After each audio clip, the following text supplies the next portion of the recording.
like that was kind of low hanging fruit. Even an old boy from Polk County could have figured that one out. You know, don't let the wind in; it can't flame you out. You know, right? Well, and the thing is like literally, you know, when you come up, like everything, there's always going to be a new thing. There's going to be another company that comes out with another smoker or whatever. Yeah. Kind of like what you guys did with the Flatstone, right? You guys came out with your own version of it.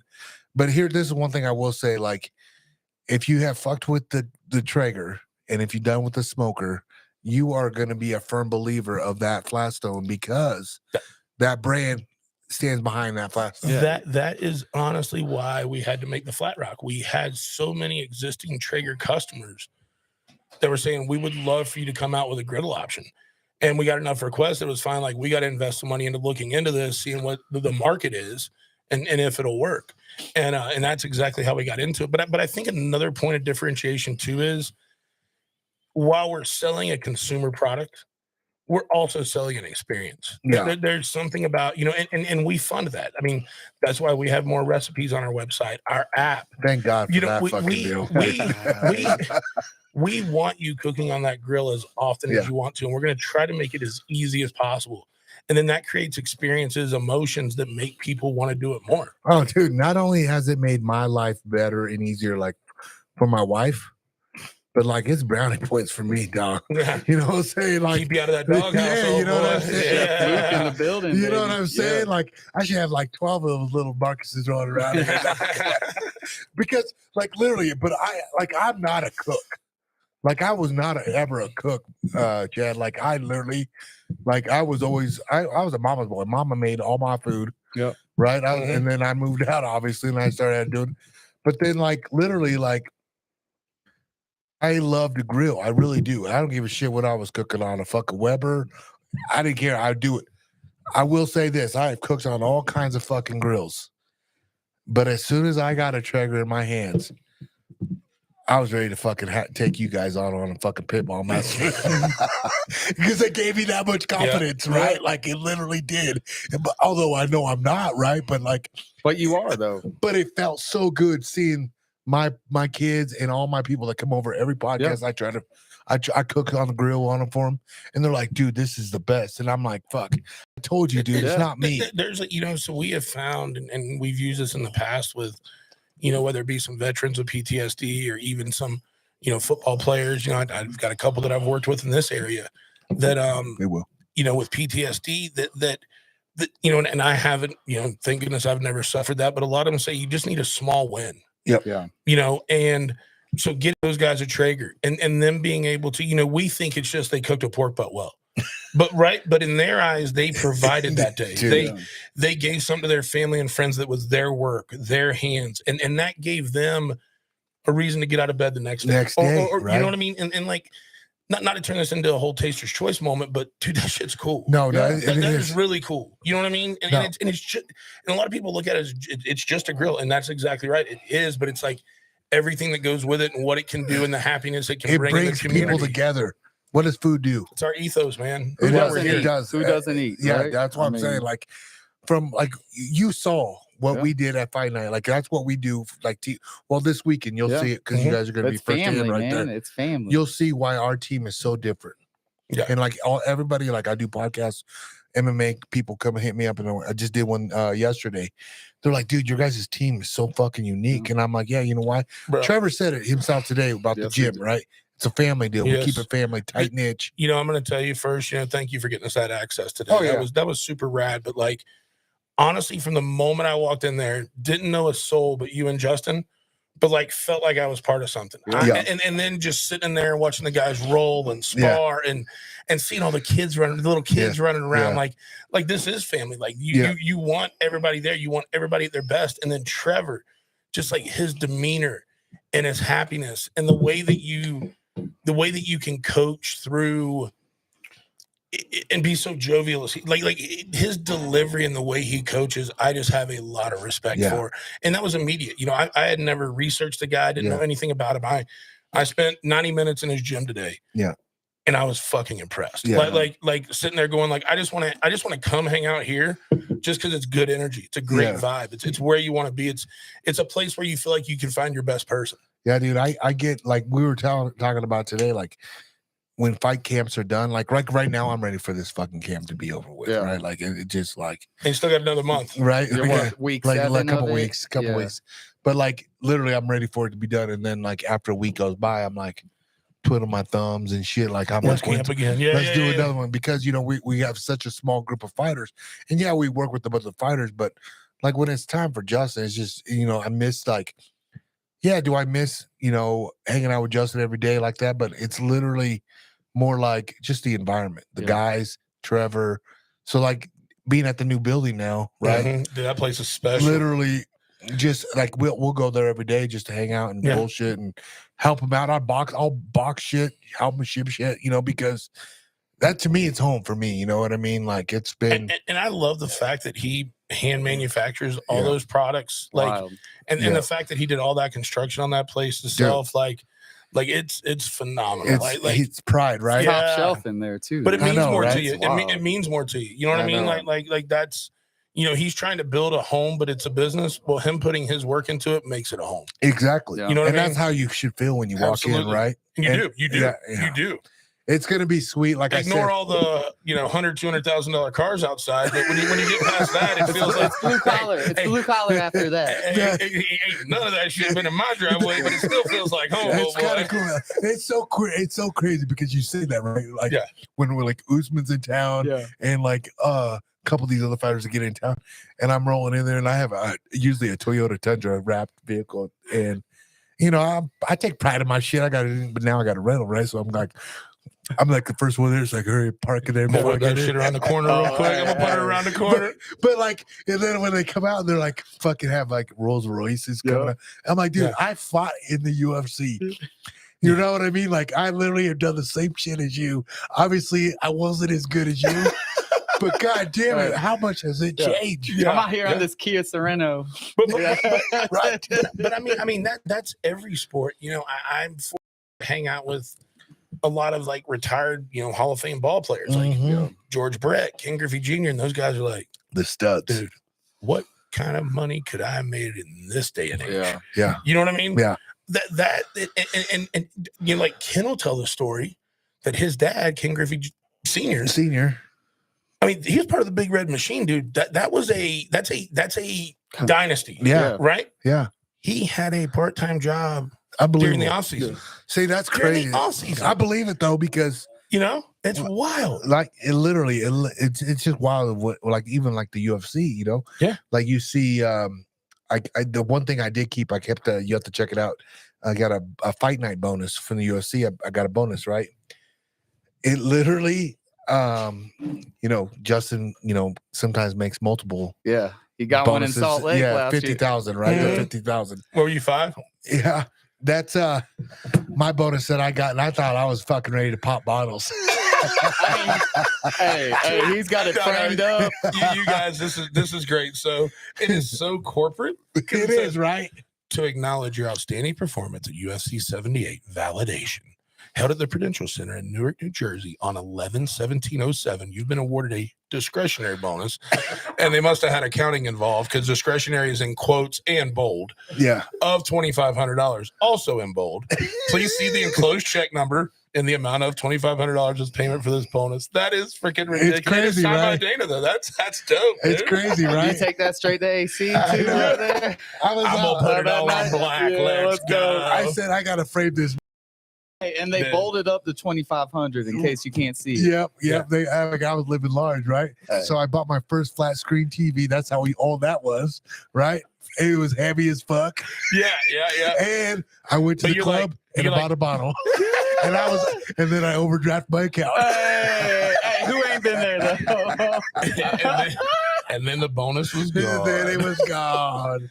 Oh, but that's why I say, like, I just, we were just like, it's just how it's elevated right now, right? But I feel like too, like all the MLB, UFC, like all of the brands have invested so much, it's just became a bigger money business. Yeah. You know what I mean? Like, and it's just wild when you look at like the economy, and if you just strip sports out of it and just look at the amount of money spent in sports, it's wild. Well, I mean, realistically, like it's no different than what Traeger's done now too. Like, you know what I mean? Like literally, the meteoric rise for sure.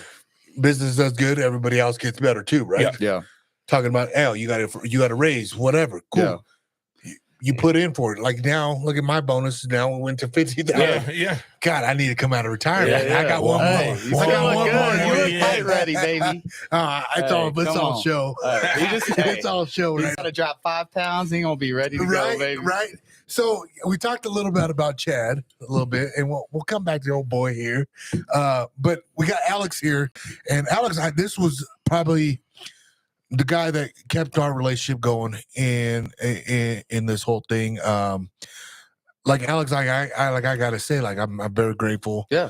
Consider you a brother. Man. Yeah, considering this friendship of where it is, because like literally, like it's been an awesome experience to be with you guys, and like when I get a case of pellets, or a few of the pellets the other day, dude, and the baseball bat, like literally, it just like literally makes me feel special.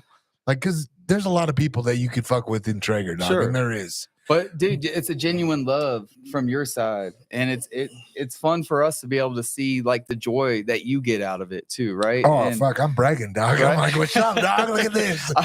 But we stay in touch probably a week. I mean, easily. And I don't know. It's a genuine. It comes. Just we're friends, you know. It literally was like, well, you were gonna come out and fucking hang out with us. Coming out. And lucky you guys are here. Yeah, that went a long ways with us, and you know, like Trevor, Ben, George, all the guys that were in Utah. Yeah, they were after you guys left. They were like, dude, that's a company. Those guys are real deal. Like, dude, not only could they cook, but like they generally were just cool ass people. Yeah, because let's just say there's a lot of companies that probably don't let you have cocktails and drinks. But that's really what we are. Like that's what kind of people we are. You know what I mean? That's how we grew up too. Yeah, exactly. And it's just like be real. Like we, you know, to get to do the stuff that we do, it's just completely humbling and awesome. But it's like at the same time too, like I love, you know, while we do a lot in UFC and in sports, like we also do a lot in country music. Like I love when my boys are out on tour. Like I know Brantley Gilbert's been away from the house for 2 months. Yep. You know what, dude? I bet he'd like a barbecue lunch. You know what I mean? And Traeger's cool enough to say, yeah, man, here's a couple grand. Go out and, you know, and do that. Cook for Brantley and the boys, you know. And when we go backstage, we just don't feed the band. Like, dude, I'm feeding guys that are pulling wires. Like, if you're part of that and you're out there living that grind, dude, we're gonna feed you. We're gonna take care of you. You know what I mean? And that's the way it's supposed to be. We're not just out there to feed the people we should be getting a picture. That says a lot. You know what I mean? Dude. It's not. If we're going out to feed people, we're feeding everybody. Well, we do it at our house too. If we were hosting you guys, we'd invite, hey, bring the team. We're gonna cook for y'all. We're gonna have a good time. Really? So it's about building a community. It's a job. It's a job, like but it's something we love too. Well, that's kind of why I'm excited to go to Traeger Day. Yeah. Hey, I'm excited to go to Traeger. 18th, right? Salt Lake City. That's why I'm excited. I reserved a spot because you initially invited me then, and then I got the email. So you kept that date open. I did. I kept it open, so I'm coming. And, I'm trying to work on getting us a little music there. I may have one or two favors I'm trying to call in. Have a couple people. I know a couple people too. Little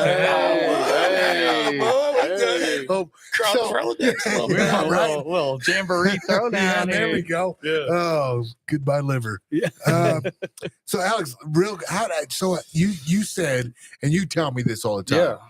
Chad changed your whole deal, like your whole experience. Man. It's the bigger brother I never had. I started at Traeger about 6 years ago as a copywriter. So what is that? I was naming grills. I was writing emails. Yeah, so think about like one thing people love us for is our marketing. So all the email copy, all the everything, taglines and all that stuff, they all ran through Alex. So I mean to cut you off and tell your story, but it's cool. It's cool. No, so I started there. College buddy of mine, shout out Brad Creek, got me through a lot of interviews. Like we talked about earlier, Traeger's very big on culture. You have to go through 6-7 interviews to get to like that final interview, right? God damn. Luckily, knowing Brad, I got through a couple rounds. Old Sandy Creek got me through a couple rounds.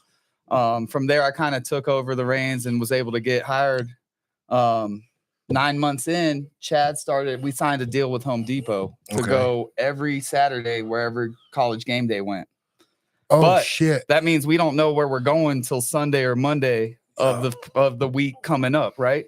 Yeah, I usually find out, Saturday or right after the game, Saturday night or Sunday morning, where you're going the next week. And so I was doing for Traeger like what I do now, like these events and that kind of stuff, but was also like building out and managing the barbecue influencer team, which at the time was probably 400 or 500 people. Would you say when you joined me? Easy. And but maybe even closer to 700. And it was really huge, just me and Tyler would help me out a little bit. Got to give credit to T Steves. He was awesome. Shout out T. And so I went to my boss at the time, Denny, and which total life changer of a guy. I love that dude. And I said, look, man, like if you want me to go on the road for the next 18 weeks, every weekend, like, bro, I got to have some help. Yeah. And so Alex was getting a little burnout copywriting. And so, Denny got the position approved and he's like, well, what do you think? I was like, and we had been hanging out because Alex and I he grew up an hour and 15 minutes Florida, away from where I live. Okay. My mama's from the same hometown he's from. My mama said, but really though, we really bonded because he would have to come in town once a month for a week. And we weren't on the same team. We just kind of, ships passing in the night. Spits. Hashtag spits. But then we kind of figured it out. Like, oh, you're from Florida. Oh, I can smell that. I'm from Florida too, man. Both Gator fans. Yeah, both Gator fans. And we just bonded. I never really had a guy I could talk to and trust and have a mentor like that in any of my previous jobs. And it was huge to have that. Because you can like be yourself. You can trust yourself to like do what you want to do. And say what you want to say. And know you've got the backup, right? Luckily, one thing happens, another thing happens. Chad's like, man, the admin side of my job right now. I'm on the road 6 days out of seven of them. And so they brought me on. I came in underneath him, just started learning the ropes, right? This is fall of 2019. 3 months later, the world falls apart. Yeah. COVID hits. And our job really got busy. And I will tell you, I think one of the things that Traeger allowed us to do that was really, really smart was we knew we probably knew about a month in that events were going to go away for at least the next 6 to 9. We kind of figured events are done for 2020 for sure. And this is February. So we direct that budget. Traeger directs that budget to us and says, the world's at home alone. Like, let's seed grills to the right people. And we were able to get grills into people's hands, a lot of people's hands that like we never would have because everybody's so busy, right? It was like this huge like pause. And to have the, and we immediately, that's one thing as a brand is I think, one of the reasons we grew so much during COVID was just people started spending money on that kind of stuff. All outdoor brands grew and grew well. But I think for us, like we immediately pivoted and God, I hate that word. That's a corporate word. We immediately changed our direction. And I do not like office words and playing office. That's a real problem. But we immediately kind of changed course and said, look, we started doing the Traeger Kitchen Lives every week, doing 1 hour cooking classes live on Traeger on Facebook. Myself, Matt Pittman, Diva Q, like, we did that. We started doing Zoom classes. So we started reaching people that we'd have never reached because we never went to their city with a shop class. Then you had on the marketing front, we were reaching out to influencers and athletes and people that usually don't stand still long enough for us to get a second of their time. And we brought them in like one Alex did during COVID that has paid off numerous times is Damon John from Shark Tank. And a lot of times people say, well, you sent them a grill and we haven't seen anything in a year. And it's like, well, okay, well, shit happens. You know what I mean? Well, But then boom, you'll get like 1 or 2 bangers and you're like, see, that's why, you can't expect everybody to drop everything because they got a new grill and, Am I going to press that guy too? But at the same time, like I will keep it real too. Like those grills are not cheap, right? No, if you not at all. Like literally, like let's coming from me. Like I will always try to overdo it for you guys. Over deliver because one, I'm gonna use the motherfucker anyways. Right. And I know what this company likes, and I know what this company likes. So why would I not want to do it for a company that does it for you guys? Send me a grill like that. Right. Well, in the end of the day, our job is just to grow the brand and get our name out there by any means necessary. And so for us, we're so grateful for you because you talk about it in an easy way, in a relatable way. and people come and ask you about it, right? Oh, yeah. I can't ask for anything more than that. Could you? And, I mean, no. really. And one thing that's always been a part of the fabric of this brand, and it's one of the things that I feel like I've had a little, hand in, is it's got to be organic. Yeah. Like, if this doesn't fit for you, I don't give a shit about your following. I don't care how many people. You're never gonna do a deal with the Kardashians. That shit ain't organic. Yeah, you know what I mean? But like, where it's part of your life. It's Rogan's been huge for us, Joe. Yeah. And yeah, we are a sponsor of the Joe Rogan Show. Have been. Yeah. But how much Joe talks about the brand compared to what we pay read wise? It's organic, dude. Guy loves eating elk on the stage. He's doing that. We don't ask him to post that. So I gotta tell a quick story. Real quick. Yeah, let's go. So years ago, I'd done an event, Traeger event. I flew back to Salt Lake City instead of going home. Don't know why. And I remember just I'm terrible on social media. I'm trying to get better. But like, I looked at the Instagram, like on my flight home on Sunday night, and I'm like, how did I pick up 5,000 followers over the weekend? Like, that's a lot. And I was back like 35,000, which is still good, yeah, right? And I'm like, man, how did I pick up 5,000 followers? And I'm tired. Like, I'm not even digging into it. So my college roommate calls me, and I'd got to do a little bit of cool stuff at this point in my career. Right. And he's like, all right, dude, I'm officially barbecue. I'm like, what do you mean? He goes, Joe Rogan name dropped you. Oh, no shit. I was like, what do you mean? He goes, the reverse sears the Chad Ward process. And there you go. And you should follow him at Whiskey Bent BBQ. Oh, he dropped the handle. And then that must have been where it came from. Yeah, guaranteed. But like, those kind of relationships, because like, he was just happy that I taught him a way to make his elk taste so much better. Oh, yeah. You know what I mean? And he had heard it on, actually, got to give credit, he had heard it on a podcast me and John Dudley had, which you're a big, I see the bow back here. You got to know who Knock On is. I mean, Dudley's, he's learned a lot from me. Well, John always said, there's one guy, I won't release his name, but there's one guy that changed my career. Hey, John, come on out. No, I know John real well. Yeah. Great dude. Boy's in great shape now. Can I put a shameless plug in here? Real quick? Hell yeah. While we're giving Dudley some credit, I've got a podcast coming out April 4th called the Old Boy Podcast. So yeah, we're going to talk about that. And my first episode is with Dudley and Jocko. Okay. When we were at Total Archery Challenge up in Big Sky 2 years ago. Okay. So it was kind of when the economy was starting to turn. So we talk about, So you were thinking about doing a podcast then? You did it then? Yeah, then. So this will be kind of my second doing a podcast. And, and I got to give props to the folks at Trollco too. Trollco apparel. I don't know if you know of them, but like if you see the Dirty Hands, Clean Money, support blue collar shirts. Yeah. That's those guys, Justin and Jason, a couple oil field workers that chased a dream and are living it now. And me and Tim Montana partnered with them on Old Boy Apparel. And just after they'd hung out with me a couple of times, they were just like, man, we should really fire up a podcast. Like, and they've been great at investing in it. And, we've been working on a team behind it now. I'm really looking forward to it. But I had to plug that first episode. It's good. And Boy podcast because I'm interested on it. And like, I'm going to tell you right now, like, if what I did in the podcast deal, of what I've just done in it, I can only imagine what you're going to do to it. You know what I mean? I'm really looking forward to it. And I think it allows me to, people always see the barbecue side, but not the business side. Yeah.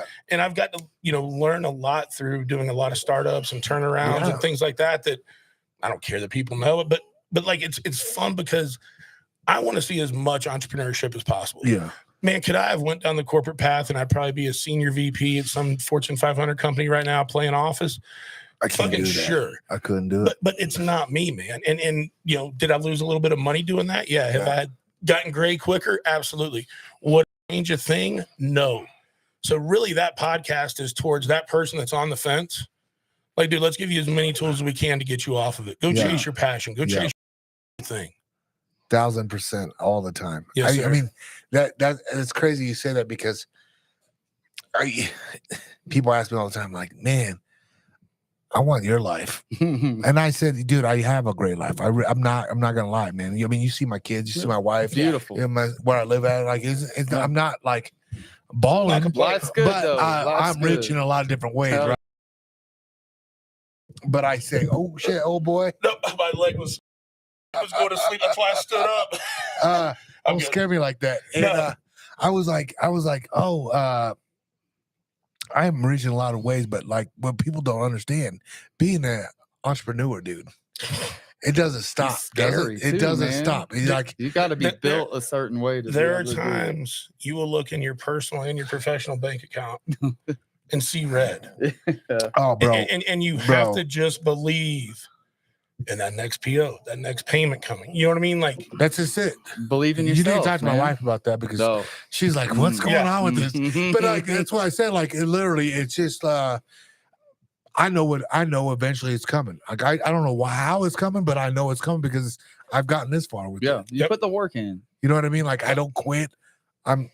This is one thing I will tell people, and I told a couple guys this a while back. Like, hey man, you have any advice of like where you've gotten this far and how? And I said, you want to know the honest to God truth? Be persistent. Like just consistency, man. Just like anything. You want to be in the fucking Major League Baseball, you got to play catch, you got to throw pitches, you got to throw catches, you got to hit balls. You want to do it, right? It doesn't matter. If you want to make it in the podcast world, you got to do podcasts. Yeah. Yep. You got to be out there. You can't just do them for a little bit and do it. Yeah. You got to be consistent because now that I signed with some partners, they're expecting me to deliver on that at a certain deal. level too, Right. right? Yeah, and so that's Mickey why Mouse in it. That's why, like, I'm trying to do. I always try to do. Yeah, I get the agreement, and I'm like, I look over it, I'm like, oh yeah, I can do this, and then I look at it like, well, how can I over deliver for this company? Absolutely. Yeah. To me, that's why I try to tell all these guys, be consistent, over deliver. Yeah. No, I completely agree, and you know the key thing about that is, it's just, and it doesn't. You're already things. Just find a way to add, you know, this brand in here, this brand in there. And the other thing too, when people are, you know, scared to chase their passion or whatever that is, you're going to get more reps. Yep. So your first podcast, when you get to 100, you're going to listen to your first one and go, Jesus. Oh, dude, I say this word way too much. Yeah. Or I've got that connector. I'm a or I mean, there's so many things where you can go nitpick yourself. Yep. But once again, it's just like cooking. You know, for me, always from day one, and I've always been a public speaker. I've never been, you know, I've always enjoyed it. But anytime I could do anything live, whether it be just little 97 Country there in Lakeland, Florida, like I would do as many live radio and TV as I could because I knew it was real reps. Yeah. So when the chance does come to do the Super Bowl on the Dan Patrick Show, maybe some things coming up with Pat McAfee, who knows? Yeah. You know, when you're ready, you have the reps to where nothing's going to flap you. You know what I mean? Yeah. Like, even if you do lose yourself, you can bring yourself back quick before anybody notices. Like, just think about that. Gonna be on my show, Gladiators and Leash. You know what I mean? Like, I'm ready. I'm ready. McAfee, Luke Cadello, motherfucker. Yeah, exactly.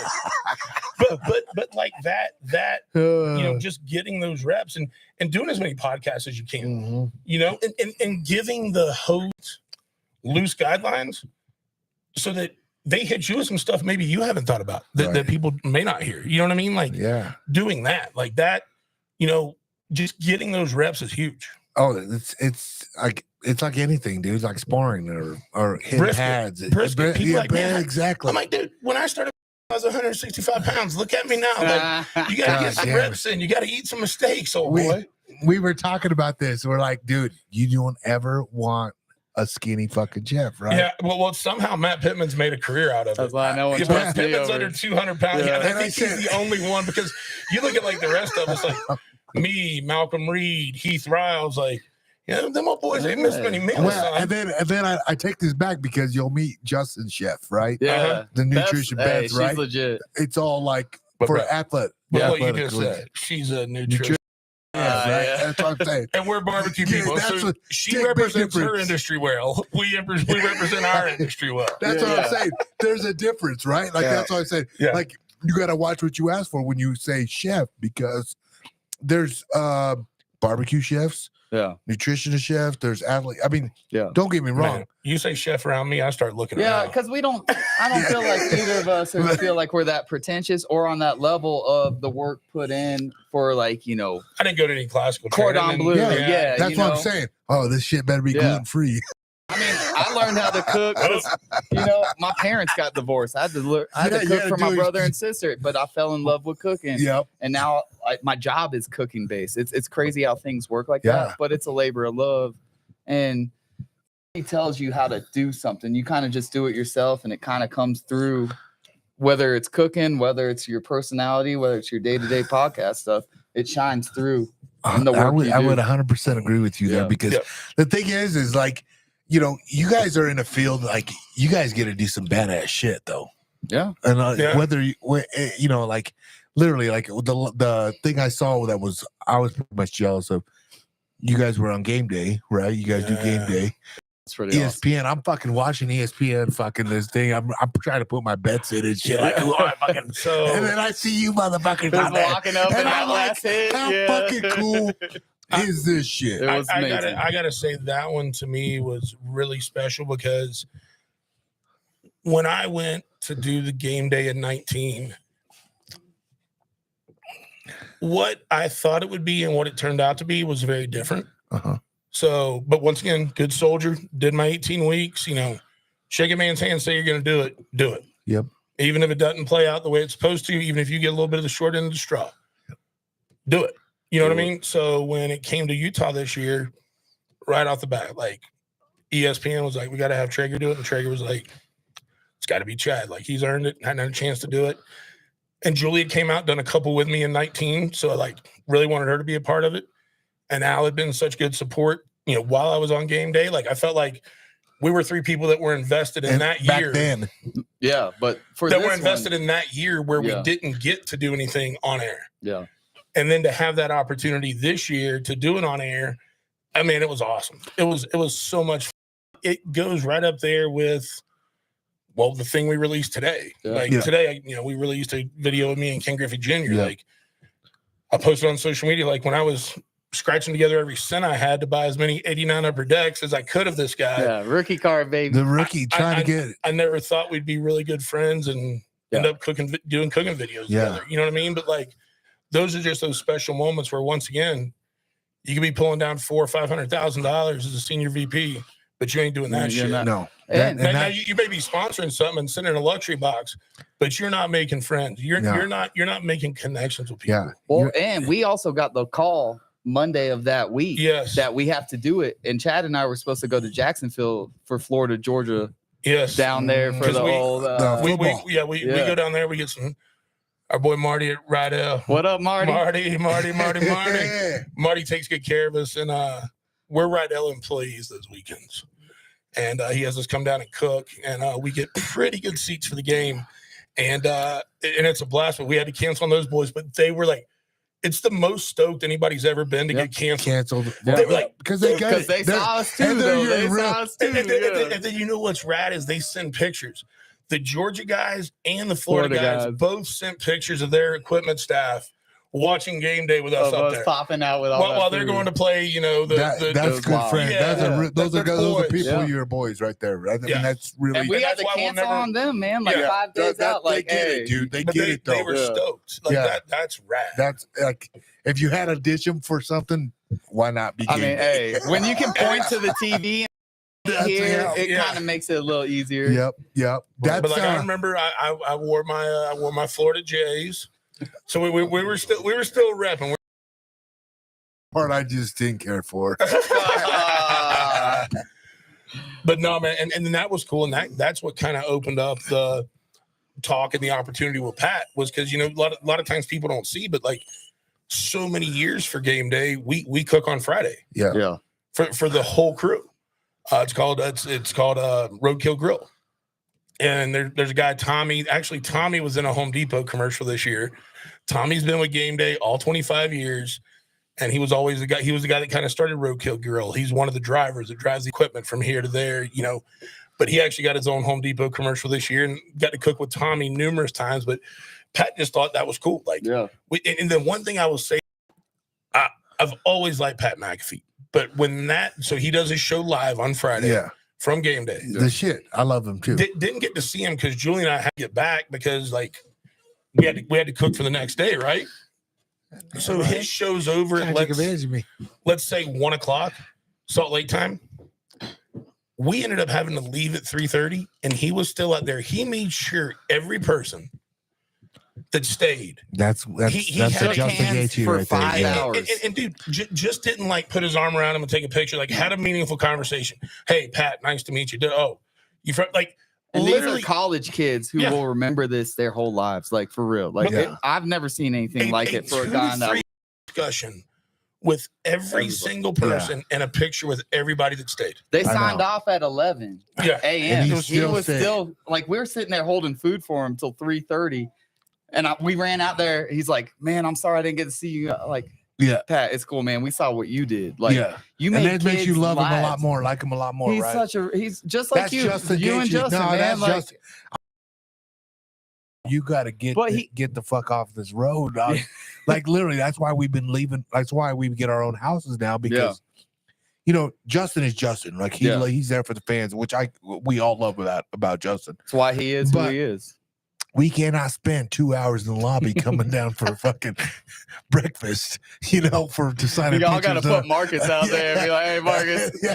I'm like, Justin, we can't do this, bro. We can't do it no more, dude. Well, that's why people love him. You know what I mean? That's like, why it's why he got the DMF shot in the first place. Because they love him. They back him. He's one of them, man. Like, and you can see it when you talk to him. He's just grateful for being where he's at. And like the ride's the ride. And we're going to ride this thing out. We're going to ride this out in UFC 300, baby. Oh, it's going to be good. I can't wait. It's going to be good. Yeah, that's going to be great. We were talking about, this whole like experience, Ken Griffey Jr. and everything. And you guys, game day. Guys, I gotta know. You told me today at the gym today you got to cook with for Undertaker. Oh no, we got one coming up. Okay. Oh, you got one coming up. Okay. The dead man. Yeah, me and his guy. Okay. So before we talk about that, then or not talk about that because it hasn't happened yet. Like, what has been some of the coolest experience you guys have got to do? I would say for me, another one that I would add is Stone Cold Steve Austin. Okay. So total, like you talk about organic. So when I've always traveled a lot, even when I was in the software business, so I'm way over 1 million miler. And so when podcasts came around, I got really interested, just help pass the time. And one of the first ones I picked up was the Steve Austin podcast because I'm a huge Stone Cold fan. Right. There's probably video running around somewhere of me at the love him. Me at the Sun Dome ripping my shirt off at some point when the glass broke. That's the real deal, dude. That's the real shit. Early 20s. But like total, like for anybody that's a wrestling fan, total mark for Stone Cold. And so I remember I would always listen to his podcast, and this is when I'm now working for Traeger, and I would always hear him talk about going to his Broken Skull Ranch in Texas, hunting, and then cooking his game on a Weber. Oh. And so I literally just sent him like because he always said, got any questions, whatever, info@steveaustenshow.com. Yeah. And so I sent a just blind email. Like, hey, Steve, like, love your podcast. Like, it helps me get through, all the travels, just an old boy like you running up and down the road.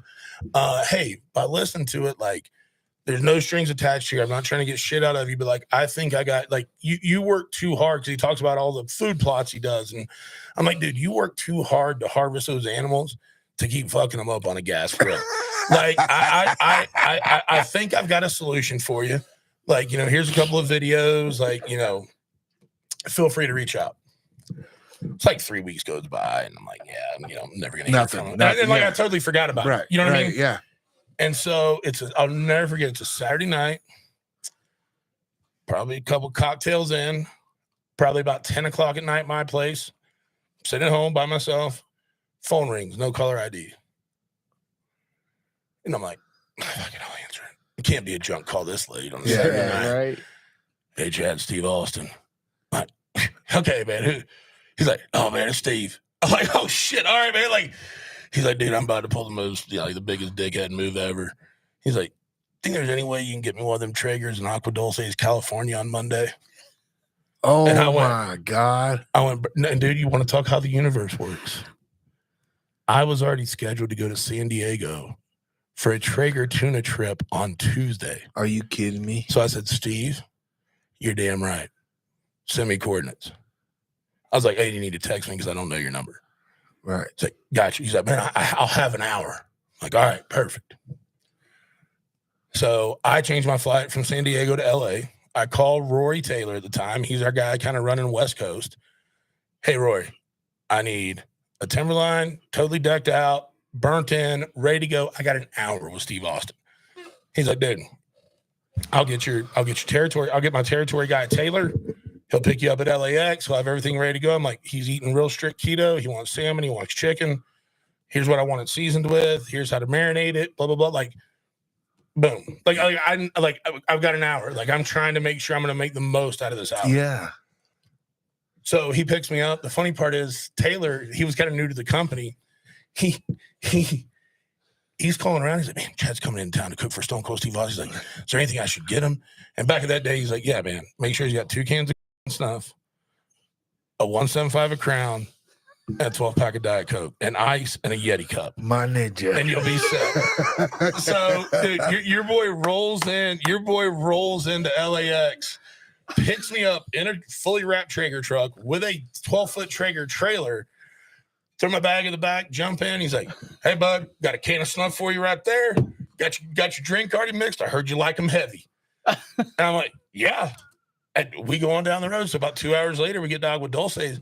And dude, we look like a NASCAR dude, pit crew. How fucking badass is that? We're getting the trailer dropped. Like, we're pulling the grill off.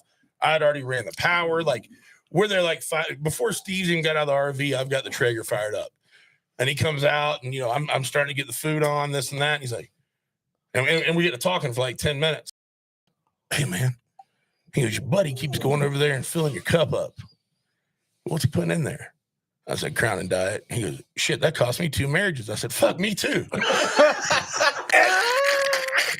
and dude, oh my God, he dies laughing. And at that point, he's like, quit rushing, man. Like, quit rushing. Like, you got more than an hour.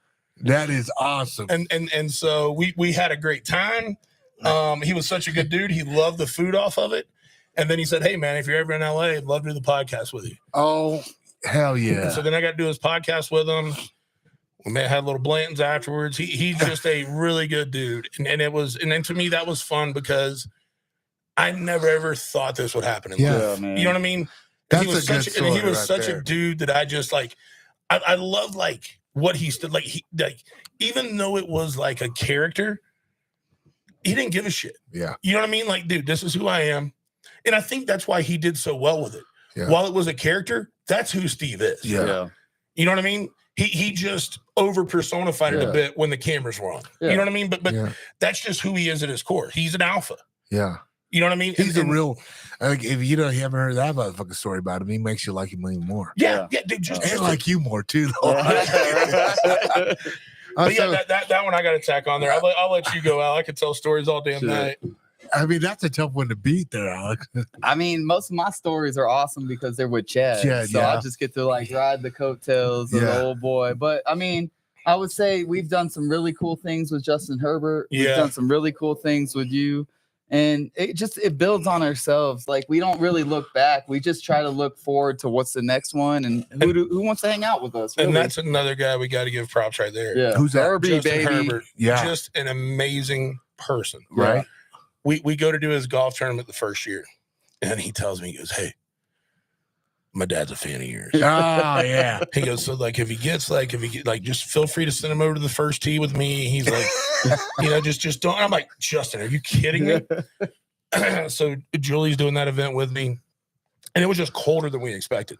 So she's like, hey, can we go in the pro shop? Weather? I'm like, yeah, sure. So we're walking in the pro shop, and me and her talking, and you hear like the ding. Somebody walked in the door, right?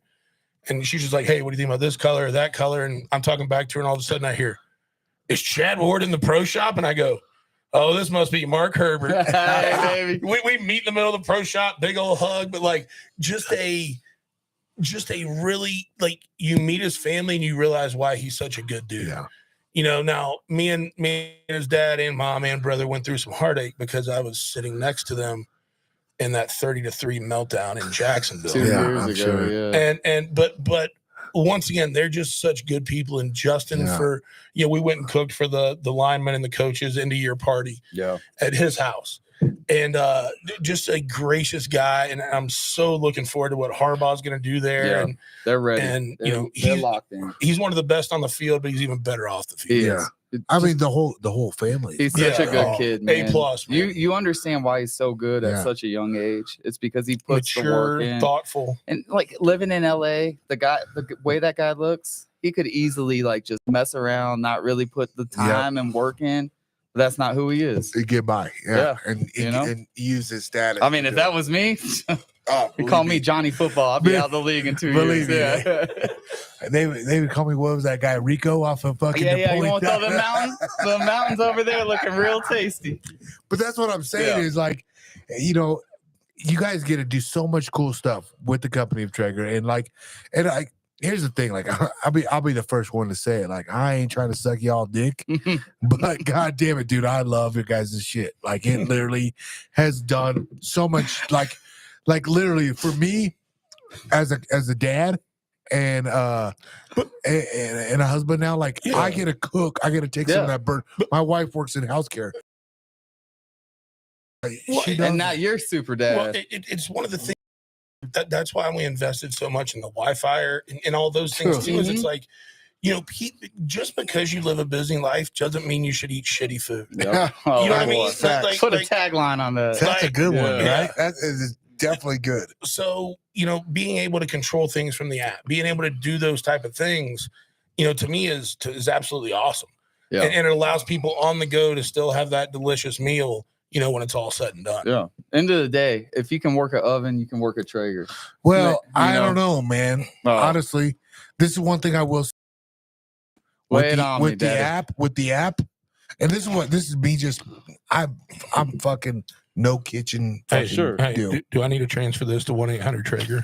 Oh, hey, no, 24/7 US based support. This is that's what's awesome about it too. Like, you have that lifeline. Not everything's ever going to go perfect, man. Right? Shit happens. Shit happens. The one thing I will say though is like the recipes. Like, if I pick something up, like, I'll look in your recipes. Yeah. For shit that I haven't cooked yet. Sure. Inspiration. That's literally what it's there for. We've got over 1,000 recipes on the app. Download that Traeger app. When I started Luke, we released a recipe every day. We did that for like 3.5, 4 years. It was wild. Every day we released a recipe. That was part of the stuff I was working on as a copywriter. Yeah. So he's having a copywriter recipe every day. Every day. Yeah. So doing that, you're. How does that happen? Well, we know there's a place for it, right? At the end of the day, there's a greater good. And honestly, how hard is it to talk about food? Something you love? No, it doesn't. You know, yes, it's a job, but at the end of the day, it's love to do. So we can talk about it and we can make it seem cool. We can make it seem, you know, accessible to anybody. Well, you have done it for me because I will say this. I literally feel like I am like an asset now to my family now. Like, I'm trying to put like that my foot forward. You're an asset for us too, brother. But it's fun. It's literally fun. Like, I look forward to prepping, like marinating my shit the night before. Like, I feel like I'm doing some shit now. To me, you're not promoting anything when you believe it. I'm organic as fuck. What you're doing, I have no top you'd be doing it either way. I'm gonna do it either way. But to me, like that's what wins. What wins is people on social media seeing regular people in their backyard turn out amazing food. That's where we win. Yeah. You know, is it great to have, you know, world championship pit masters that can, you know, put out some, you know, some sex appeal on the social? Sure, it does. But what people really want to see is that guy's just like me. He's the king of his cul-de-sac. I want to be the same. You know what I mean? That's the inspiration Luke's we're looking for. Cul-de-sac too. It's very elevated up here. Nobody's in Luke's cul-de-sac. No, 9,000 feet, baby. I'm up here by myself, but literally, this is where I train. This is where I train. Hey, Rocky Ford. Yeah. So I have a question for you guys. Yeah, shoot. Go ahead. Okay, so the last I can't see him, but I hear him. Go ahead, brother. Sorry. Guest that we had up here, Gaethje's private chef. Yeah, Beth. She gave us some really cool, awesome stories about when she got to see the crew and everybody out there. Yeah, in Salt Lake. And Luke. What was your guys' impression when you met the crew and you got to see Luke in his natural habitat? Man, it felt like a family, and especially because Luke Luke helps us so much between everyone because Justin's pulled in 1,000 different ways, and especially that week. I mean, the kid's focused on just getting to his weight and getting through his training and getting his rest and all this It's stuff. ice. And so we got Luke, man. He's sitting here coordinating with Traeger. He's sitting here coordinating with everybody on Justin's team, not just the coaches, but you had Rashad come in. You had Kamaru come in. You had Dan, shout out 50K come in. You had so many people come in. You had all the family. And they integrated it so well. And it's just a testament to this guy. You know, you come in and you make yourself humble and a friend to anyone that's in that build, because like you walk into that house. I mean, we've got champions. Like. Yeah. We got Ali in there who's like, you know, I mean, we got guys that fucking run shit. Yeah. But he makes it where everybody's on the same page, and it's a dinner, it's a cookout, it's family in the backyard kind of deal. It really was. That's what I'm looking forward to about tomorrow. Dude, tomorrow's gonna be. I mean, tomorrow's just gonna be a backyard cookout, and it's gonna be. Here's the thing: is like what's cool about that is we've been doing this before. Like Justin was even been someone, you know, and that's just what shows how hard he is, right? Like, and his family. You know, you've met him, Ray, right? Oh, what up, Ray? One for Ray. What time? Dude, we go back over Justin's house after this. He's Hey, Justin had Ray working. He had the shirt off. He had the shop back out. He was cleaning up that backyard. He's getting it ready for you. This ain't a vacation for these kids. Already got him burning down propane bottles. He wants fresh propane in the fireplace. Ray's turn up, boy. Yeah, he ready to go. Yeah, Ray is the. Like he's all our dads, right? Dude, he's an old boy through and through. He got that old boy designation. You will not pass him up with his beer, and that's why me and him get along so good, right? He hit me with a good redneck line today. He's like, "Get him one of them mid cultures." I was like, "I'll drink whatever you're drinking, Ray." He's like, "What if it was a Bud Light?" Yeah. He's like, "'Cause I drink them from time to time." Yeah. I'm like, well, you know, Kid Rock said they're okay again, so I guess I'd have one. He's like, Justin still gives me shit about it when I do. Here's the thing. From the whole thing, right? So the whole thing with Bud Light, right? Ray, boy, you talk about shit in the bed. You want to talk about that marketing went down? We love all beer. We love all people. We'll put that out there. No, we do. Like that's one thing I will say, right? Like, but the dive went dive, right? It was a bad deal. They went through. They went through the thing, and now they're back with UFC trying to do. They bought their way back. They dropped the bag on Dana. Yeah, it is what it is, right? Cool. Yeah. That man Ray Gaethje never quit drinking.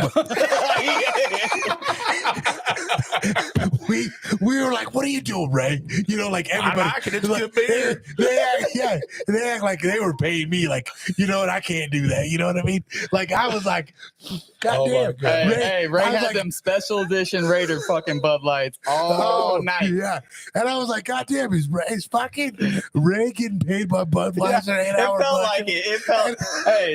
They're reaching out any way they can. Oh, dude, you it got was crazy. Emmett and Peyton throwing beers in a bar. You got Ray throwing beers at us in the backyard. Let's go. What are we doing here? What we got? I don't know. Are we ready? We getting some meats? Oh, you got to import it. Don't be showing me. So that's a picture. Are you in your underwear? No, I'm naked there. Oh, even better. So this is a funny story right here. Putting that meat on the grill? No, this has come off my master bedroom. So Justin lived with me for a minute. Oh, he lived with me and my wife, right? Hey, listen, this is no bullshit. The greatest roommates ever. I'm literally, I'm drinking my coffee off my deck. Yeah, and getting ready. I'm letting the shower warm up. Right, we're in the well water up here, so got a little fucking. Another pan, old boy. That's a Rocky Mountain. Hashtag well water. Yeah, right, the best, right, and. I come out there drinking water, and this motherfucker snags my towel and locks the door on me in the house. And he's recorded me in it. And I'm telling you right now, it's crazy. You find it? Well, don't be looking through those pictures because now look up Luke's folder. It's called OnlyFans. And then you're gonna find it. But anyway. But Oh, come on. I don't know. I got all the time in the world to see this. I'm telling you, it was just pretty cool that what I did the other day. But you got to take it off your phone to the computer, to the back. Like an amateur hour here. It's Good help is hard to find, right? And just USB to USB, old boy. Oh, That's and it, right? if that don't work, add another USB, old son. Look at Dad, looking hey, jacked look again. at Pops over here. God, look at those good-looking fellas right I there. know, Hey, huh? hey. Did you get those pictures? I did. Yeah, I got. Okay, cool. Hey, I I don't got have your popped in number, the. Chad. I Hey, gotta I give you got numbers. popped in the stomach 3 different times by. Oh, fucking, Jesus Christ! Right, Hey. right. The way Alex is making this sound, Nah. like Justin You brushed you him. act like you got And- it. no. And I didn't wanna hurt Justin. Put that out there. He told me this. He's like, well, I didn't feel like I could throw back because I don't want to hurt him. I'm like, Hey, it's too close to fight time. he would have took that bar No. right you were gonna throw and broke your arm. I was gonna boy. do a WWE move, Oh, you were gonna do Yeah, that. Yeah, but- he would have never seen that but I coming. was You're hoping right. Chad You're was gonna right. run in, get a Yeah, little 2-on-1. The only way I was running Hey, in there you was guys were in there. with that It Louisville felt good in Slugger. there, huh? It Hey, felt good being Justin there. looks quick. If you got some money to spend it on the kid, Okay, oh, on the here we highlight, baby. go. Check this out. This was the other day. Oh, I don't know if there's volume on that bitch, this but is OnlyFans. Look how juicy. look at that. This Hey. was me the other day. Oh, you don't got the volume? Maybe it's me. I don't know. Smoke rings. Hey, Hang on. Time out. hold on now. Hey, You know- push you know- pause. Stop again. Redo that whole thing again. Run it back. Run it back. Marcus We'll set do it live. Marcus set it up. No, run it watch back. this. Run it back. Go ahead. Hit it back all the way from the beginning. Yep. Smoke rings. Oh, you can't hear it. Why is it there? I read his lips though. He goes, it's the bomb. said, "It's the bomb." And everybody says the bomb. And then they're like, yeah, it's bombing horrible. Nah, Pop's got a $2,500 bonus for this fucking cook right here. This a fight of the night right here. That. Like every bullshit. I love it. But man, that's what it's about right there. Right there. It That is. right there. To That's what me, it's about. Like, it Look at that. literally was, I did the 3, ribs, 2, right? 1. Yeah. I usually do the, and I did the longer smoke because bro, slow and easy is the way to go, huh? Yeah. Is that not right? No, I did like my ribs. I'm usually 3 to 3.5 hours. Okay. 225 super smoke. Yep. And then once they hit like 165 to 170, I'll wrap them. If it's just at home ribs, usually I'll put a little bit of white grape juice and a little bit of butter in there, and then cook them till they hit. I used to not cook ribs to temperature, but I do now, and they just turn out perfect every time. Yeah. So between the 2 thickest bones in the middle, when they're in foil, when it gets between like 203 to 205, they're done. Pull them off. Take them out of the foil. If you want a sauce, I'm really not much of a sauce guy. Yeah. But I do them for events and this and that. Because and anytime we're shooting video, I always sauce them because it gives them a nice sheen. And if you Like ever, that right there. if you ever want a great sheen on your barbecue sauce, too, a little pitmaster trick is take your sauce, get it warm, and then add 1 pat of butter. Really? 1 pat of butter, let it melt in there, mix it up, and it'll make it dance more. It'll give it more sheen. It'll shine. And then if you want to, Wait, what's a when you pad pull them of out of the butter? what's that? What's a pad of butter? Yeah, You know, A pad, 2 like tablespoons. what you get Just like a like restaurant. couple of clogged arteries. Yeah, nah, a good thick slice. It's like half a glug. What are you gonna put on your pancakes? So put it's on funny your ribs. because I had a bunch of when I announced you guys yesterday, you guys were coming on. I had fucking you guys stood me up. It's all good though. Well, we won't wanted talk to about test old your shit. patience. We won't talk about old shit. That's how we know. I was being a travel diva. Yeah. I don't give a fuck. But listen, We're I had making a up bunch. for it tonight, old boy. I had a bunch of questions hit me up, Yeah, let's go. and I wanted to hear your guys' expertise. I'd love to hear them. Well, the first one was I know this one because this was a great question. So like when they ask, say like whether you're doing beef broth on your brisket, add that, or on your ribs, apple juice. Does it really matter what it is? Can it be like a whiskey? Just remember, like when you use it as a spritz, as it cooks, it's going to pull away the moisture, but that'll stay behind. So yeah, I mean, if you wanted to, I don't know, spritz with whiskey the whole time. I'm not on beef. I don't. But like no, on beef, I would say one of your first 2 or 3 spritzes, if you wanted to hit it with whiskey and then hit it with just even water behind it, it would make it not super potent, but it could be kind of cool. Huh? Water can work too. Yeah, water can work fine. It's just, and to me on the, because there's enough humidity in the grill, like it needs it. And plus, most, like the only time I ever get what I feel like is a dry bark to me is on ribs or on brisket or on butts. And I know I'm going to wrap all 3 of those. Yeah, they'll all get a little bit of that. I actually try to create bark so that when I wrap in the foil, it's done. And it starts to come down a bit. It's actually the bark amount I want. So let me ask you this, because I've been manning out. Well, like I think in my own man, I'm a legend in my own mind on the Traeger now. How do you create that biggest bark right away? So to me, you season the meat, you let it sit at room temp for about 45 minutes, creates this slurry, and then you cook it on the Traeger on super smoke, somewhere between 185 and 225 degrees. I always tell people all the time, like, man, I can't get enough bark on my brisket. And I'm like, dude, just start that bitch on Friday night. Yeah. Like it's free. It's free time. You're sleeping. Yeah. Just put it on at 185, super smoke, when you go to bed. And when you get up in the morning, go check on it, temp it. And depending on where it's at and when you want to eat it, that commands the rest of your cook. Yeah. But you've been laying down bark the whole time. Yeah. You've been catching Z's, bro. It's all at the start, really. So let me ask you this, because maybe this is what I'm missing too in my shit, because I hardly ever use the super smoke. Is that really things? When I came to Traeger 10 years ago, I remember Denny Bruce said, hey, here's a blank sheet of paper. I want us to come up with a pellet grill that, in your terms, can put on as much smoke as a stick burner. And we did not get it with the first Timberline. Right. We had super smoke, and it gets really, really smoky. And it was good. And it was better than what most pellet grill smoke levels had been. We rolled that down to the Ironwood 885, the Ironwood 650, and then this last evolution of our grills, the new Timberline, the new Ironwood. Quick story, go back to those COVID days. I had done a Zoom class, but events had started to pick up a touch. And it was a holiday Zoom class, so I had done prime rib.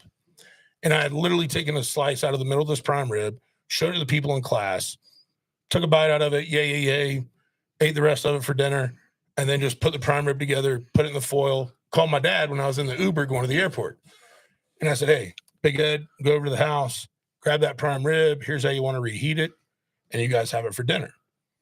So we get a call after dinner from Dad, and he goes, man, I thought your prime rib was really, really good. I can't believe you changed your recipe.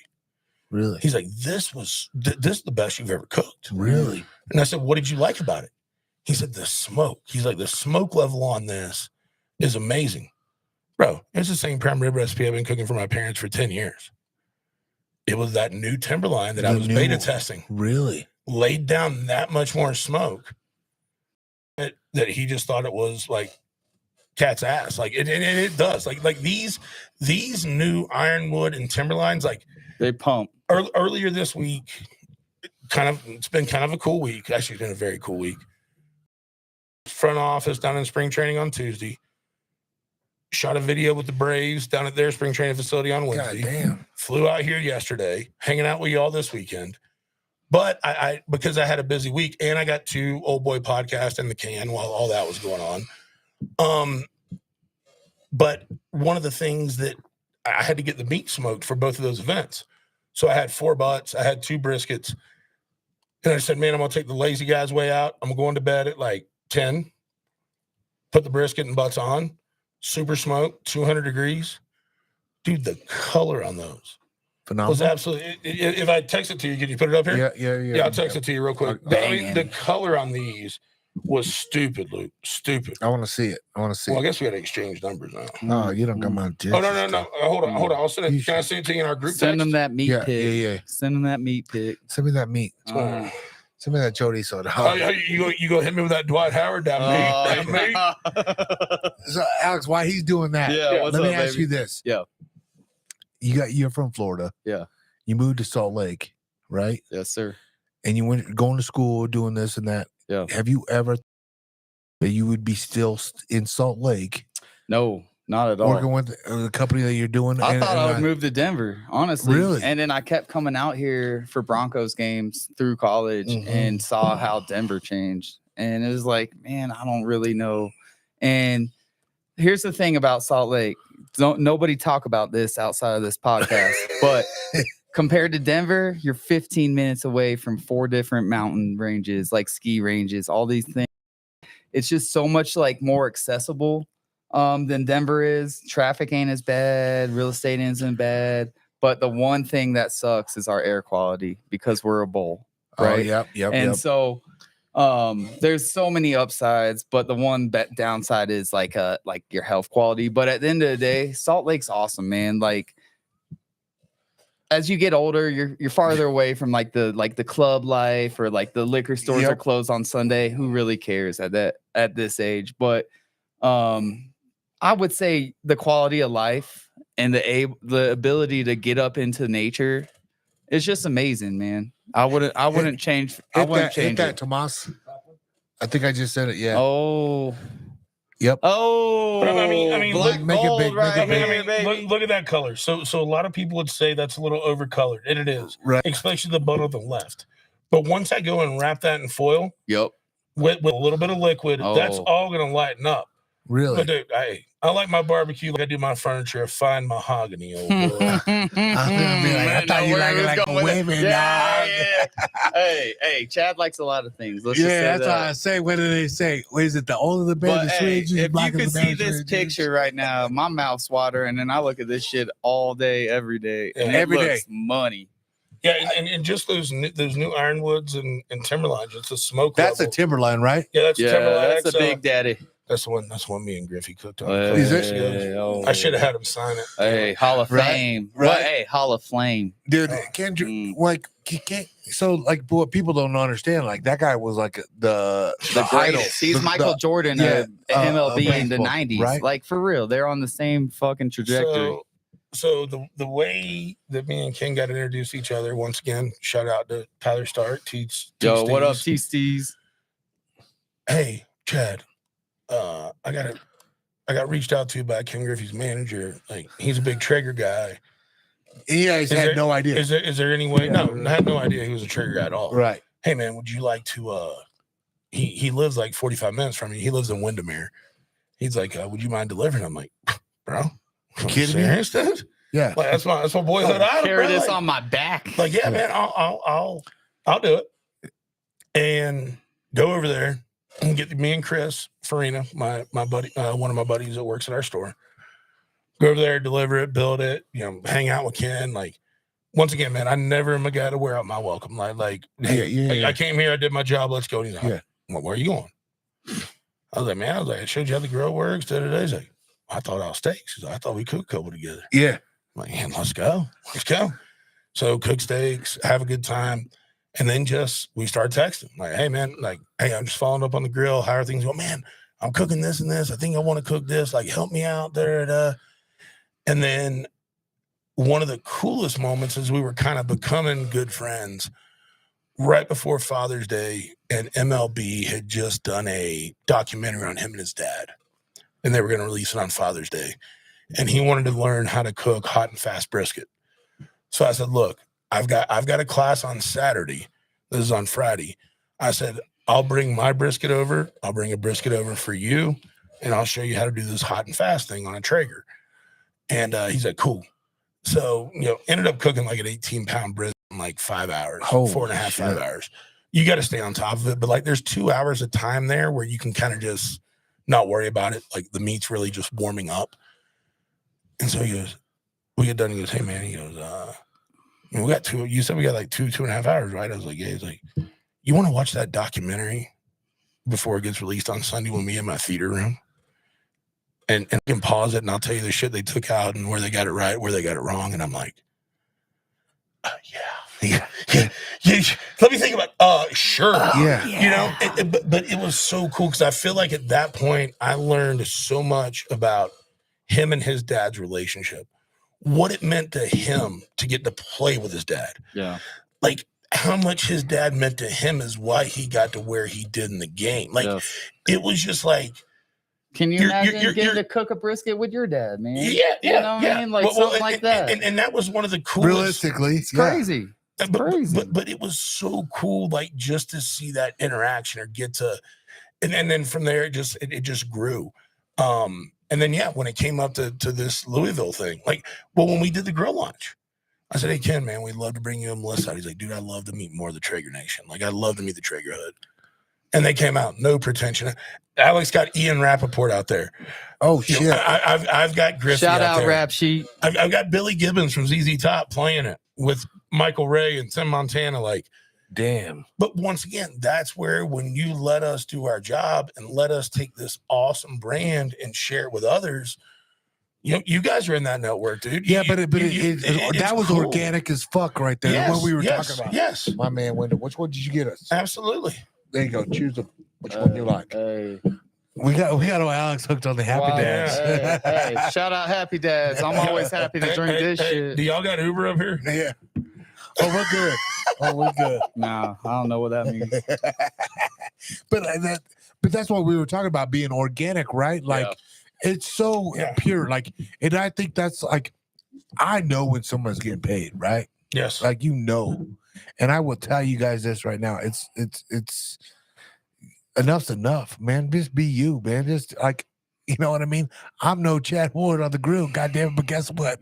I'm a motherfucking dad, and I got a grill, and now I'm making my kids happy. Yes, that's it. And it's fun just to be able to cook and put out great product that you're proud of. All right, so let me ask you this. So if I say, hey, Lou, I didn't eat yesterday or tomorrow, because I cooked it all. I'm coming over to the house. I want your best Traeger meal. What are you cooking for me? Whew, that's tough. I don't know, boys. What do you guys got for me? Because these guys, so I cook for I gotta do a podcast once a week. Yeah. And I try. So you saved it for us this week? You saved it for us this week? No, I was humbled. Dog. Is this bonus bonus? I literally was humbled because I wasn't gonna try to cook for y'all. No. But so tell me. I mean, what are you guys? Tell me. What do y'all think? What do y'all think Lou's best up? What's my best, Wendell? What's up, Hammer? What we eating? I will tell you right now, this motherfucker makes these donuts with bacon and ground beef on it. Oh, and then he does the pork buns. Hold on. Hold on. The Texas Twinkie? No, dude, what is that? What is that? We're gonna get Hammer a microphone.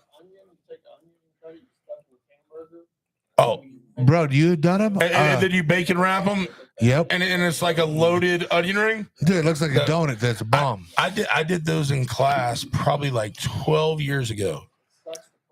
Yeah. Oh, it's a bitch. You do not want to be doing 100 of those. No. That's at one point in life where you're like, I hope I don't have a lot of friends. But hey, I don't want to prep more than about 24 of these. My son loved them, and like literally, I was like, not taking away from the limelight of me.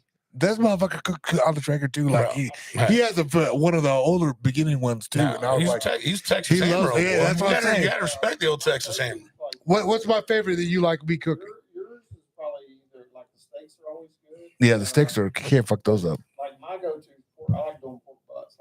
Pork butts, yeah, he's a pork butt dude. Big butt guy over here. What do you like? What up? Yes, the steaks are perfect. They're really good. Yeah, because they're fucking $80 Wagyus. Oh yeah, hey, I need that steak, Daddy. Sounds like that old boy's cheating a little bit. Yeah, I remember you cooking for Gaethje, and you thought you burnt that shit, and it came out fire. Dude, because they were real dark and smoky. Well, I was like, oh, because I never really cooked a whole lot of steaks on them. And then when you crank it up to sear them, I was like, fuck, I might have fucking overcooked them, but they cooked in this pink, and I was like, I'm over here like, I'm just bullshit, but deep inside I was like, I was sweating bullets, dog. Nah. Look at me, Dad. Look at me, Dad. But if I literally have to say anything, I love my chicken wings, dude. Just because I'm a wing. That's my favorite thing to cook on the grill, hands down. I'm a wing guy. It's not hard. It's not demanding. No. And for me, dude, everybody loves a chicken wing. Fuck yeah, you can control the flavor. Like Trevor? Yeah. Oh, dude, like tomorrow? Like, yeah, what you putting on that? Are you doing dry rub? You so I do saucing dry them rub, up? and then me and my wife, we do a hot sauce together. Oh, I bet you So do. I throw them on there. Yeah, right? About halfway, then we let them sit in that, that paper. For real. You know what I'm most excited about for tomorrow? Yeah. Old Ray and Mama done brought some of them green hatch chilies from Arizona. Yeah, they making did, that bro. salsa, Bro, daddy. here's my thought right now. What's up? Take that short rib because I'm gonna cook it perfect. It's gonna be tender. It's gonna be juicy. It's gonna be delicious. Throw a little bit of that green hatch chili over it. Oh, yes. Little shot of sour cream. Yeah, hell But yeah. Fucking right. And my problem is, man, I saw that in green hatch chilies from a mile away. As soon as he walked, I'm like, Yeah, hey. and I was like, Justin, what about? He's like, Dad's Yeah, like, hey, Dad's these things like were green sweating. hatch They were chili. sweating in Yeah, the bag. yeah. They're ready to get it man. tomorrow. They're ready to get Green it. hatch chilies, This fresh. is one thing, and you know this already, Alex. Like Justin's family and like Justin's place tomorrow. Salt of the earth. They literally you're just your family now. Yeah, man. I love know what I I mean? love Like- Ray. I love Caroline. I mean, everybody in that family. Yeah, it's so A1. good. Hey, but the crazy thing is, you haven't really met the madness. Like No. when the family's there, oh Yeah. fuck, dude, it's so loud and they're just crazy. Like, Hey. you got a little bit of it there Spoil- on Utah, but Spoiler alert: me and Madness usually go pretty well. Oh, Okay. Hey. Listen here though. You see who Justin's fighting for, and you know why he works so hard, man. Yeah. Because it ain't just about him. yeah, It's Arizona. It's Yeah. the family. it's his whole It's the mining everyone where he's community. Yeah, came from, yeah. man. My Nobody dad gave him retired shit. mining, so Yeah. this is one thing that's cool about that. Safford, Arizona. Like I've been there a few times, went hunting there with him, hung out with him. It's the smallest fucking town ever, dude. Like fucking one red light. Yeah, one stop. right. But it's such a tight community, and then like it goes all the way down to Phoenix, bro. Yeah. Like the love for that guy has just been crazy, Bro, I've seen all the murals. Yeah, Like, I mean, so- that's love. So they're gonna do a big thing here this July. I think it's July. They're putting a big old mural, giving them the Yeah. key to the city, Bam. giving them everything, like doing some Rocky Hey, Balboa hey, shit, hey, right? yeah. Yeah, Hey. Hey, we should yeah. We should look It- at Give him the key to Traeger? No, we Oh, should. look- all no, right. we should Well, look we at- still no, we'll give it to Luke. no. We should look at going out and supporting that. Yeah, that- that dude, would be that'd it's be a rad. huge badass deal. Yeah, but if it's summer in Arizona, I'm out. I know we're gonna have to get some canopies up here. Nah, but, January. no, some AC, no, some so- misters. So okay, y'all are laughing. So we did a deal a couple years ago with the fantasy Oh. podcasters. Uh-huh. Fancy We bought some footballers. fantasy footballers, whatever their name was. Bunch of Yeah. No, they good dudes. they're good dudes, great dudes. So they say, hey, Chad, you need to go out here and cook for these guys. And so it's me, my boy Jay Adams, our Arizona guy. I put my thermopin on the asphalt. Bro, no, it's in front of August. their It's office. August in Arizona. I should have read 132. Oh, Hey. hell no. Hey. Dude, literally, Oh, you were sweating. I had smoked the ribs the day before and was bringing them back day of, just because of grill space, which, by the way, makes actually a really good rib. Yo. And I had left them outside. I'd left them. So usually when I let them rest overnight, I'll rest them in like a butter mixture. Yep. So just kind of sitting in that fat, soaking it up. And so I had and the butter mixture is coming out of a cooler, right? It's Yeah. all solidified. I messed around and left it on the asphalt for like 5 minutes. Oh, cooked. Dude, it had already started like all the butter was melted. Like it was so hot. Yeah. But still, if Justin's getting honored in July, Yeah. they're giving him that kind of love. We may have to. Yeah, it's something We have to sweet, hand and out it's some- fucking great, dude. The red chili down there. Oh my god, bro!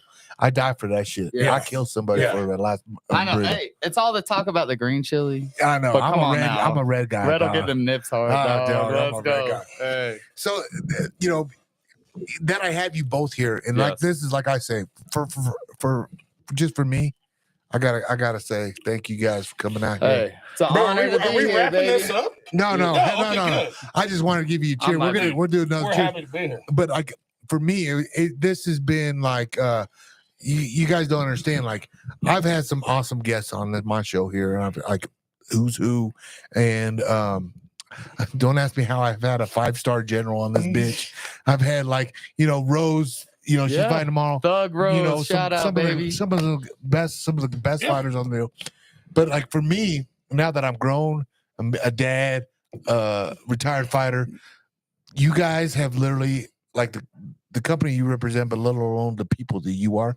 Like, here's the thing, dude. God forbid this happens. You guys leave Traeger, Yeah. whatever. We're gonna be friends for life. We'll still be running it back with you. You know what I'm anytime, saying, dude? Like, literally, you guys are like friends for me. Like, Yes, sir. since the first time I met you guys, have been real people, and I think that's kind of like how when people you can weed people out real fast, Yeah. like who's real and who's not, right? Yeah. And I think that's why I've as I grown up, you find out that circle gets smaller. Yes, right? it does, You man. know, I'm one of those, Lou, that I feel like, you know, it takes a touch of time, but like investing in people doesn't cost you much. No, don't. So find the people that you enjoy being around, Yeah. and just invest in them. That's Yeah, just man. it. You know what I mean? And I feel like whether you work a job that's $12 an hour or you're making $1 million a year. Yeah. Like if you kind of live by that mantra and you just, you know, enjoy the people you're around, take care of them, invest in them, like that's life, man. Like that's what this shit's about. You know, it's funny you just said that because I saw this documentary thing. That popped up in my deal. I saw that Joe Rogan literally did the first commentating for the UFC, like 12 to 13 of them free. Yeah, Free. he did. Bro, Free. Joe was Because he loved it and he wanted to be around. He wanted Yeah. the best seats in the house because he and liked changed his what life. he did it. Changed And his look life, what he did. right? And that's one thing I will say. Like, I have given so much free time of me Yes. or free shit out. Like, and like people always ask me, like, dude, what are you doing? I'm like, bro, I'm a man of karma, period. Yeah. I'm a man of karma because I know eventually I'm gonna get back. If I don't get back, I know it's gonna go to my kids. And Somebody even don't if care it about it, doesn't get come it back back, around, whatever. I don't care. man, I'm you cool. live your life the right way. That- so Sleeping you keep easy it at night. moving. Like you Sleeping won't. easy at night. Well, you that's- won't see them again, right? Yeah, Like you're that's- not gonna give that time back, but you did it I on did the it. front end. And that's why, today I have a an old buddy that's really big into like, you know, the Jesus and like religion now, and he's all like, hey man, you should come and check this out with me and blah blah. And I'm like, I'm not a big religion guy. Do I believe? Hell yes. I grew up Catholic, dude. You know, I did all this, and now that I have my own family, I'm like, you know, I want them to kind of do their own thing, but I believe. Sure. I feel like believe in being a good person, period. At right? the end of the day, I was told something when I was 12 and being a shithead. Do the right thing when no one's looking. Yep. Right. If you do that, life's gonna kind of fall into its places. That's all I care about. Yeah. Like when I leave this earth, I would rather have people know that I was like, hey, this motherfucker lived life every day and was good to everybody. Yep. Yeah. Like that's the way I look at it. You know, and if you're not looking at what your legacy will be when you leave this world, you should start. Yeah. You know what I mean? Like to me, like I always think, you know, I'm a sports guy, so I think it's cool to look at coaching trees and things like that. And for me, I kind of feel like, you know, I look at my barbecue tree, like who are people that I've been able to help, you know, impact their career. You know what I mean? Like and that's and that's fun. You know what I mean? Like it's cool to get to do. And I mean, I gotta say one of the coolest ones is, I mean, Matt Pittman from Meat Church. Like, yeah, I remember when I came on as an employee, like he's the one that you did the big dino ribs with, right? Yeah. And Matt's just, I mean, he's blown up. I mean, when it comes to youth barbecue, it's Matt. Like he's just on Jimmy Fallon, but you know, this is a guy just much like, and we knew each other before Traeger and we were friends. And I remember when I came to Traeger, like, do you think there's any way we can get Matt Pittman to cook on a Traeger? I'm like, and I called Matt, and Matt goes, I saw they hired you. And that's when I said, Traeger's taking barbecue serious. Yeah. And we were able to put together a deal where he could walk away from his day to day. And really, and Matt had a great job. You know, he's a VP of IT security, banking firm. Like Matt, you know, guys that have been successful before barbecue. But like to get, you know, and his wife Tracy going, okay, yeah, all right, that. But like him to get a chance to really focus 100% on nothing but Meat Church, and he made the most out of it. Yeah. And that guy is just built a brand. But I'll tell you, like, he's a guy, like, he's everywhere he can drag me along and help me out. He's there. He's there. And he's a real one. And that's just having an awesome network with genuine people. Yep. That's it. You know what I mean? And it means the world to me. Like to me, that's super cool. Yeah. I did we filmed those videos that you're talking about And he said, hey, would you stay an extra day? I got a class. I'd love for you to do it with me. And when he introduced me, he said, I feel like this guy's probably had more impact on people cooking on pellet grills than anyone I know. Yeah, easy, man. Easy. And that was probably one of the biggest compliments I've ever gotten in my life from just such a genuine dude that I consider a really good friend. Yeah. Because my whole thing was when I came to Traeger, I knew I was not going to get my world championship barbecue buddies to compete on them. But I said, what could be better than a world champion barbecue guy that cooks on a $10,000, $15,000 custom pit, but on Wednesday night when he cooks chicken breast for his family, he cooks on a Traeger. God damn, like what are all his neighbors going to think that Right. a world champion feeds his family off a Traeger? And that thought process is what really helped us grow out this whole influencer team from really getting credible barbecue guys on board. dude, while it's real, for one, it works. it's real. It's convenient. That's real. And the product's great. That's real. That's what I'm saying right now. All right, we're gonna take this piss break real quick. All right. I'm fucking answering in my pants. All right, dog. stand by one. Oh. Jesus Christ. Stop. You read my mind, dude. I was. You guys all weak. You You need to have a bladder like this, Daddy. Ah! Bladder fatter. Let's film this.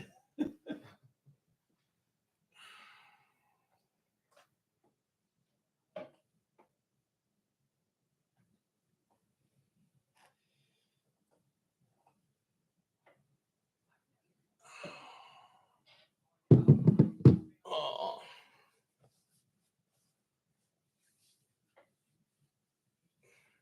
I think I got a couple of buddies watching. Yeah. There's a couple people online right now. Cool.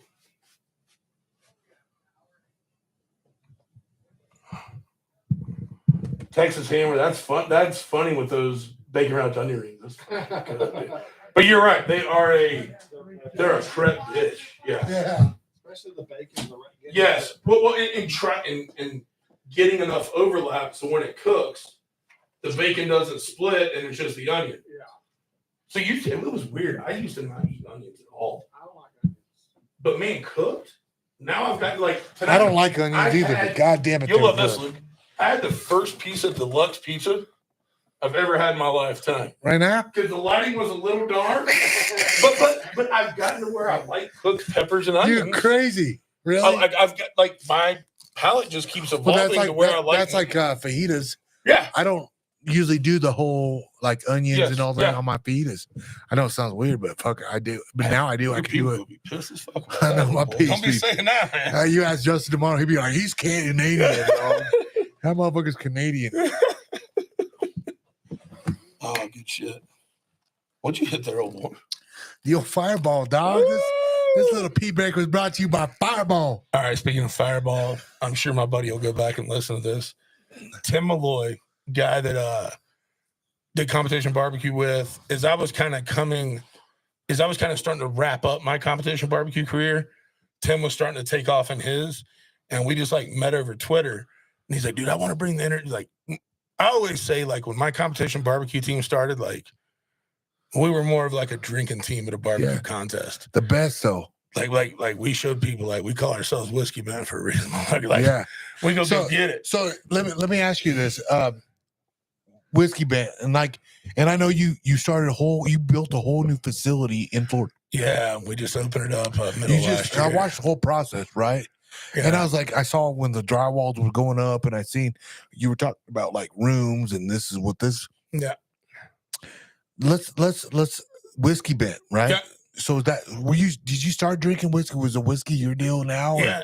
And now you're like more of a Tito guy, though. Yeah. So so whiskey was always been my thing. I drank it, and I still drink some today, but it's not like my day to day. Yep.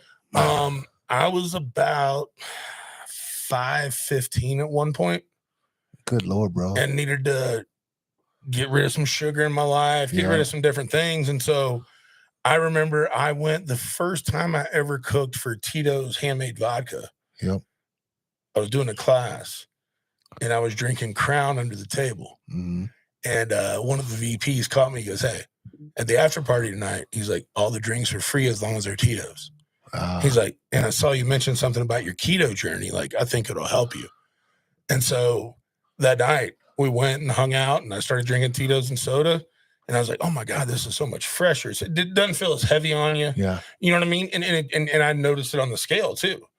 Like, and for some reason, and maybe it's all psychological, like when I drank Crown and Diet, I would eat like I was high. Yeah. Like, and I don't know if it was Yeah. the sugars from from the whiskey or what it was, but like I would eat like I was stoned out of my mind. A little bit of both, probably. I'm sure the Coke and the Diet Coke. You know what I'm saying? Yeah, and with the caffeine, and the Crown. Yeah, for sure. Well, but no, funny way the way the name came up. So me and my buddy Jared Hatcher, we're at so he was one of my college roommates. That's where I kind of found my real love for feeding people.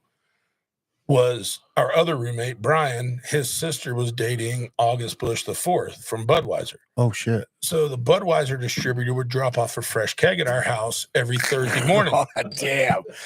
So That'd be some fucking shit. If you're gonna have a fresh keg every Thursday, you better have some bitch out there cooking Saturday and Sunday, especially during football season. So I got a grill for my dad. Remember the old Sunbeam grills? You too young for that? You remember the old Sunbeams? I don't remember that. So old Sunbeam grills. It's kind of like equivalent of like a Next grill these days, like a Home Depot like brand. Well, it was a gas grill, but it was so old that all the gas innards were done. So I took a couple of pieces of flange and some JB Weld and a drill. Hey, shout out JB Weld. Yeah, JB Weld. If you out there looking to sponsor an influencer, I'm down. Oh boy, JB Weld. That's a good one. That's Blue a good collar, one. baby, blue collar. Support blue collar. JB Weld is all blue collar, old son. But and then just a drill, and just started drilling holes in it. And I turned that gas grill into a charcoal grill. Oh, you did? And when we had that house in college, like I always said, I learned on cooking everything that was 90 minutes from going out of date, because we were broke as shit. Really? And we just needed food. But there was something about feeding people chicken quarters or, some shitty pork cut, whatever it was.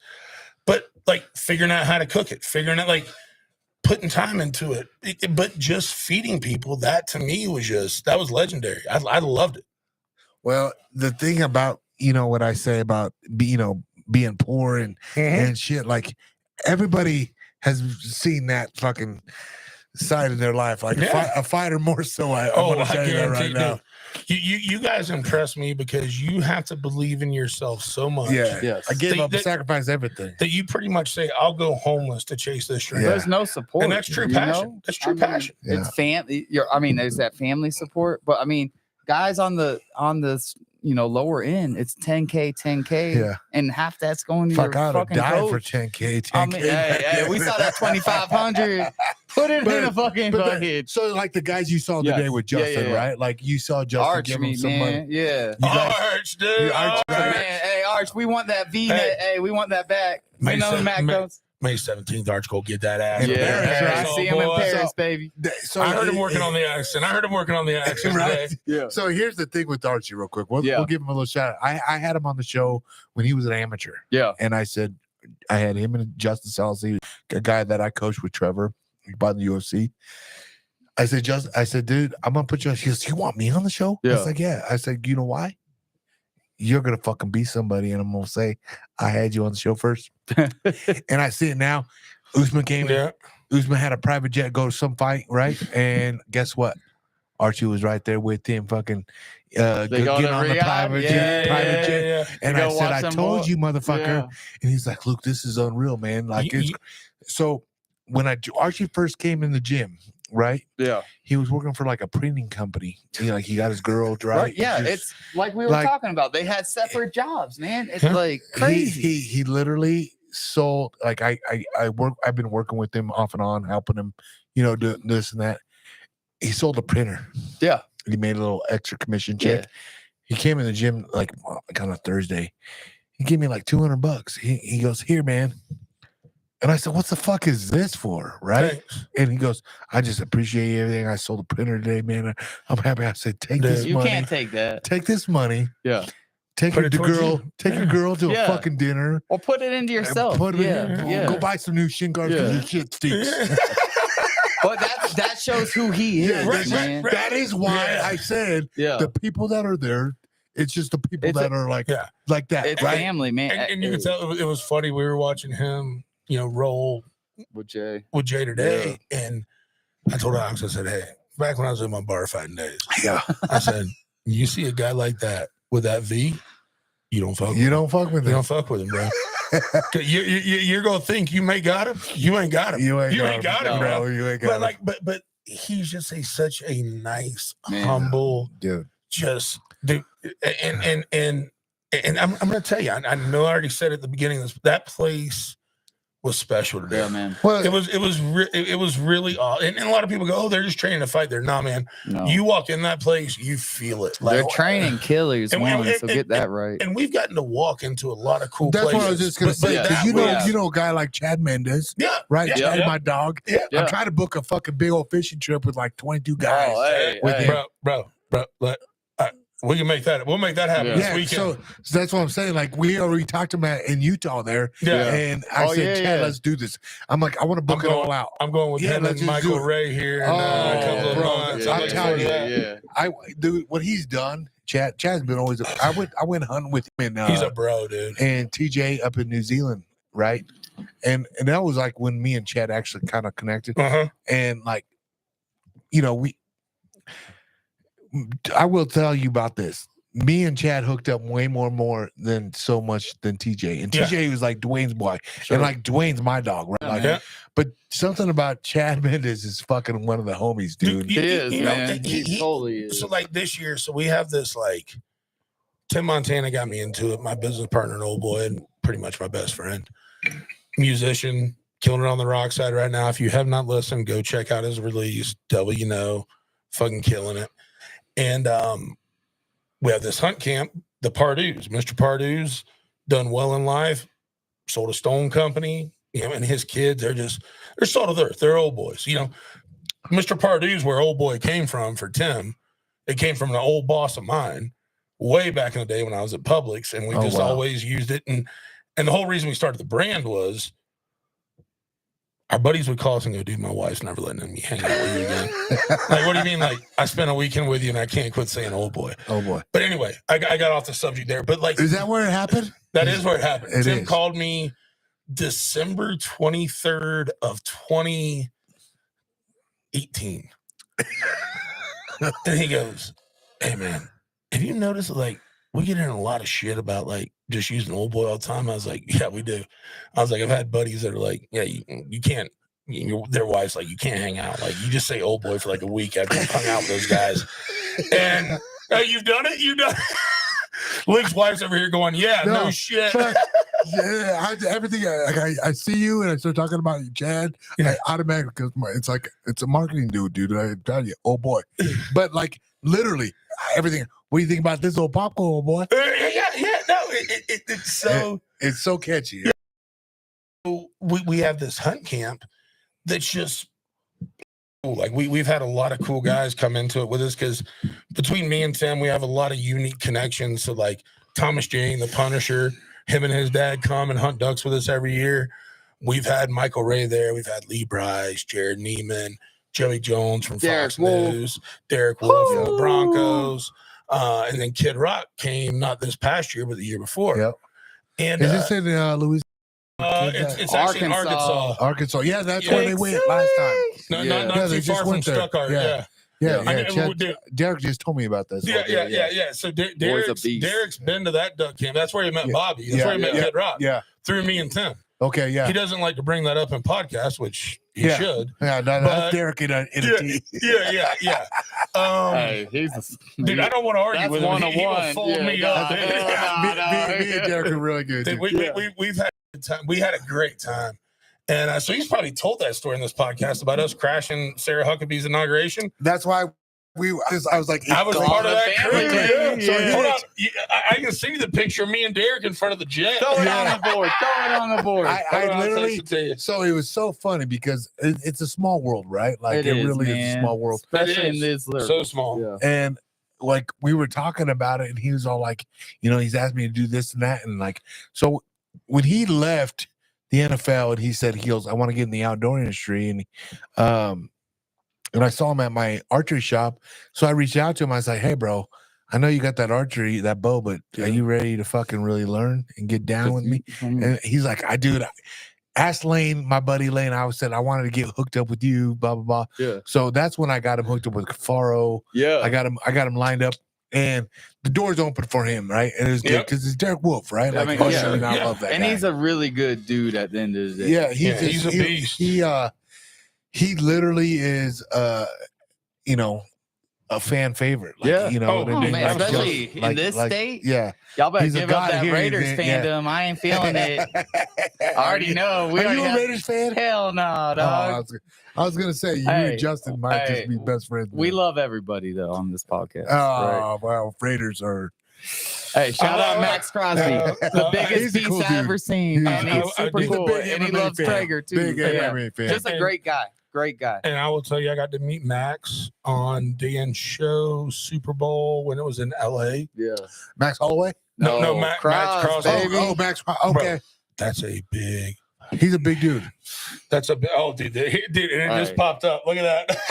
Hey, honestly though, those guys work so hard too. I mean, it's like, especially someone like Max, like who gave him anything? Well, and this is kind of where I was going to go with this whole thing is like, you got guys like Derek, you got guys like yes, Max, and like guys like in the MMA world, yes, right? Like everybody has worked their way up to some part of get their mainstream, right? Mhm.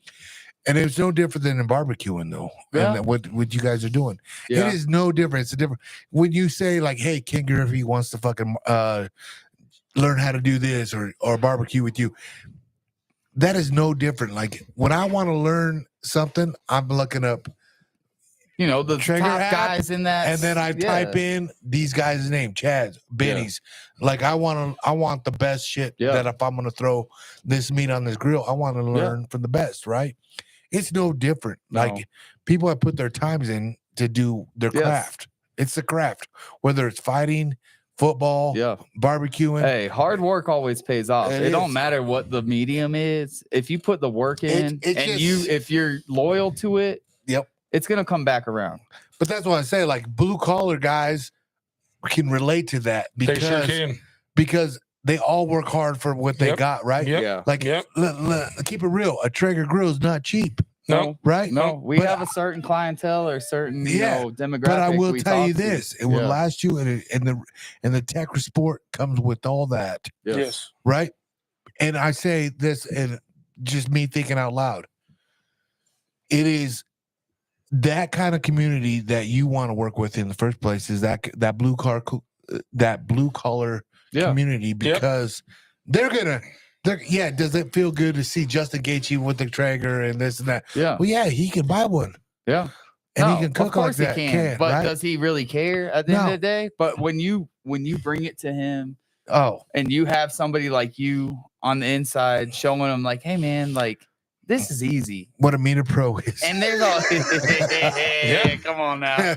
But it really is. It's a community and It is. and you've bought in more than anyone I've ever seen in this kind of world, right? Man, like I love it though. you're That's the 10 thing. toes That's the down difference. on and That's like the difference though. Yeah. When you love something, it's genuine. I love it. Yeah. You know what I mean? That's the difference. It's the difference. But that's Well, why I that's say. why we love supporting y'all Yeah. too. I mean, But that's why I was going with the blue collar deal. Yeah. Though. Like those are my people that listen to this. I get more Yeah. redneck motherfuckers listening to this shit. That's my people. But Listen, but you know the beauty of blue collar is they're real as they, fuck. they understand the beautiful. Yes, for sure. yes, As hard as we do, if not harder. harder, And- man. And when Easy. they look at who they're going to spend their money with, Yep. they look for like-minded people with the same work ethic. That's it's And- not fake. And to me, man, that is once again one of those things that you can work in corporate America and try to market and scheme how do you get those people's money, or else you can earn their money. Yeah, Yep. man. And I would much rather earn it every day. Damn, every day. write that down. That's a good one, That's dude. a- You gotta yeah, earn their baby. money because it's the truth. Because I'm gonna tell you right now, this guy right now, he gets up every day, Texas works hammer on, Texas bro. hammer, Texas right? hammer. Texas and he goes and does construction. He's a supervisor. He's a Texas Hammer, dog. Right? He does. Oh. He's a fucking. So, all right, Simmer, we got a Texas A&M'er on our Traeger influencer squad. Okay. Doug Scheiding, Road Cookers. Road cookers, huh? He is a rocket scientist, graduated #1 in his class, No shit. and cooks bar. He's a business broker and cooks barbecue. That's his No two things he shit. does for a living. He loves it too. I huh? call him dad because when we do an event, like you know me, man, I go with the flow. We Yeah. get it done. Shit happens. Doug's like, and I'm always prepared. Yeah. But Doug's like, if we got to like the cooks tomorrow, the backyard barbecue tomorrow, Doug will have a Gantt chart. Like he will have like a shopping list that is like 2.5 large aluminum pans. Like I mean, like two big everything's ones and a- accounted for, but, right? but like he's just one of those A&M dude, those engineer guys. They're smart dudes. Yeah. Texas Nah, Hammer, nah. one of them, old boy. Oh, I tell you what Hey, though. Texas Hammer, you gotta love some Robert Earl King. I love it. Being an A&M boy. Hell, we get done with this thing. Me and you go do a little drinking around some Robert Earl King. That sound good to you? Don't threaten the old Texas Hammer with a good time. He's moving back to Texas, and it's gonna break my heart. He's leaving next month, and I'm gonna be Damn. broke. Well, I'm glad. I'm gonna be fucked. I got stuck I'm with glad I was Tomas. here for one of I the. get stuck back with Tomas. Hey, but that's a good Look, dude. That's my Thomas, Dutch. That's a Thomas good is a dude. legend. Hey, so Tomas here, real quick, dude. I gotta give Yeah, a shout out to T. Tomas. So when I first started this whole podcast, I gotta first started this podcast.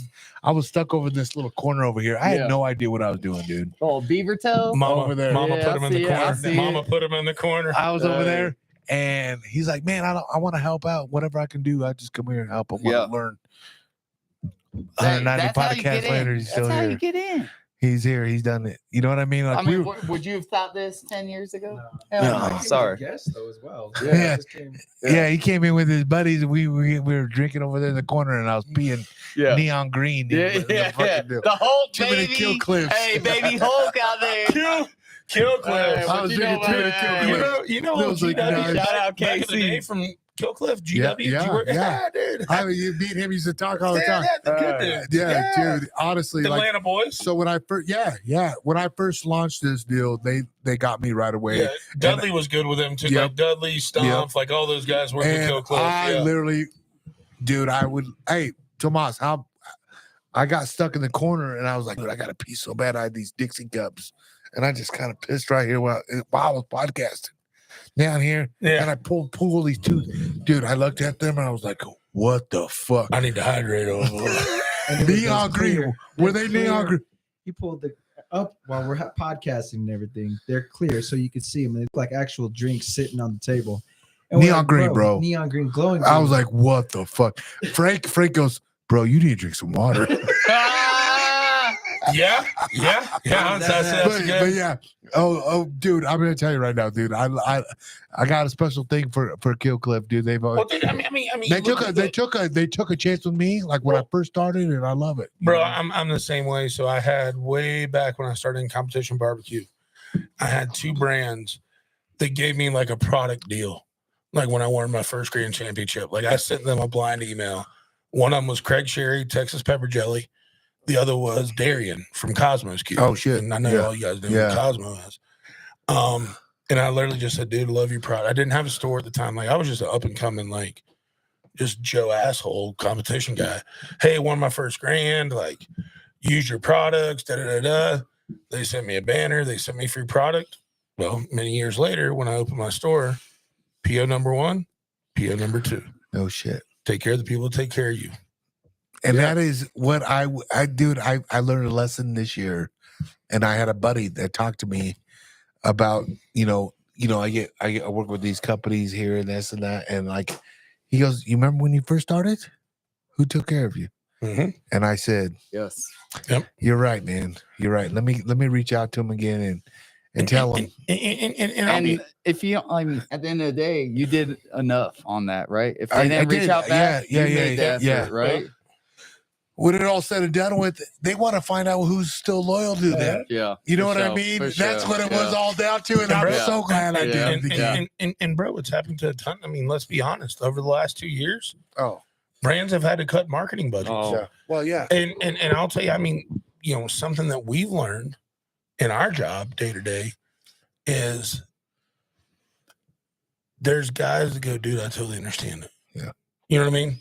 I get it. And it's like, man, it's not we don't love you. Like we don't have as much as we used to have to work with. Mm-hmm. You know what I mean? No, I get it. And I understand it now, dude. I do. And let me tell you what, when this tide swings back, because it's an economy, it always does, especially if we get what we need this year and we get back where we need to be. Yep. Leave it at that. Yeah. Hopefully. When it comes back around, guess what? Those guys who are willing to take that haircut with us, we're ready to hit the ground running. We'll be taken care of. Yeah. That's what I'm saying. And that's where, if you want to be part of a brand, go through the ebb and flows. Yes. Yeah. But Stay with us. when it's when you're just looking at it every year as what can I get out of this? Yeah. And I think that's you're not somebody you want to partner with. Well, we feel it too. We feel it too. Like 100%, honestly, right? It's hard. It's really hard. And that's one thing I will say. Like even me, like I was a fighter, so I get what these fighters get on it, and like I've sponsored a few of the fighters, right? And not much, but I have what you can. But what I can, Yeah. And a couple of them have hit me back up, and I'm like, it's not in it this year, this fight. But guess what? I gave Don't you a count me chance. in. Yo, Don't Don't count me out. Yeah. It's just I'm hustling still. look, Yeah. and if you could have had I that, bought a camper, motherfucker. you know what I mean? Yo, Instead of investing in you, I invested in me, dog. up You know here, what I mean? up here at the Luke Chalet up but here. you know what I If y'all mean? don't see this, I had a good run at the casino. You know what I mean? I had a lecture. But like that's what I'm saying. Hand, baby. But like that's what I'm saying is like you get that, and like I get it now more now than ever. Like that's why I always say like I over deliver, and there's been companies like, hey man, I know we did this last year, but this year's been tough. I was like, I get it. Yep. Yeah. I'm cool. But if you believe in the product, you I still want want to to be a part of continue it. to work with you. Like I don't like jumping ships. Yeah. Like I will tell you. people see it. Yeah, too. oh, That's the thing. and they it's know. readily Like apparent. these companies here, there's only one company that I wish that I could still say that I'm partners with is Leopold.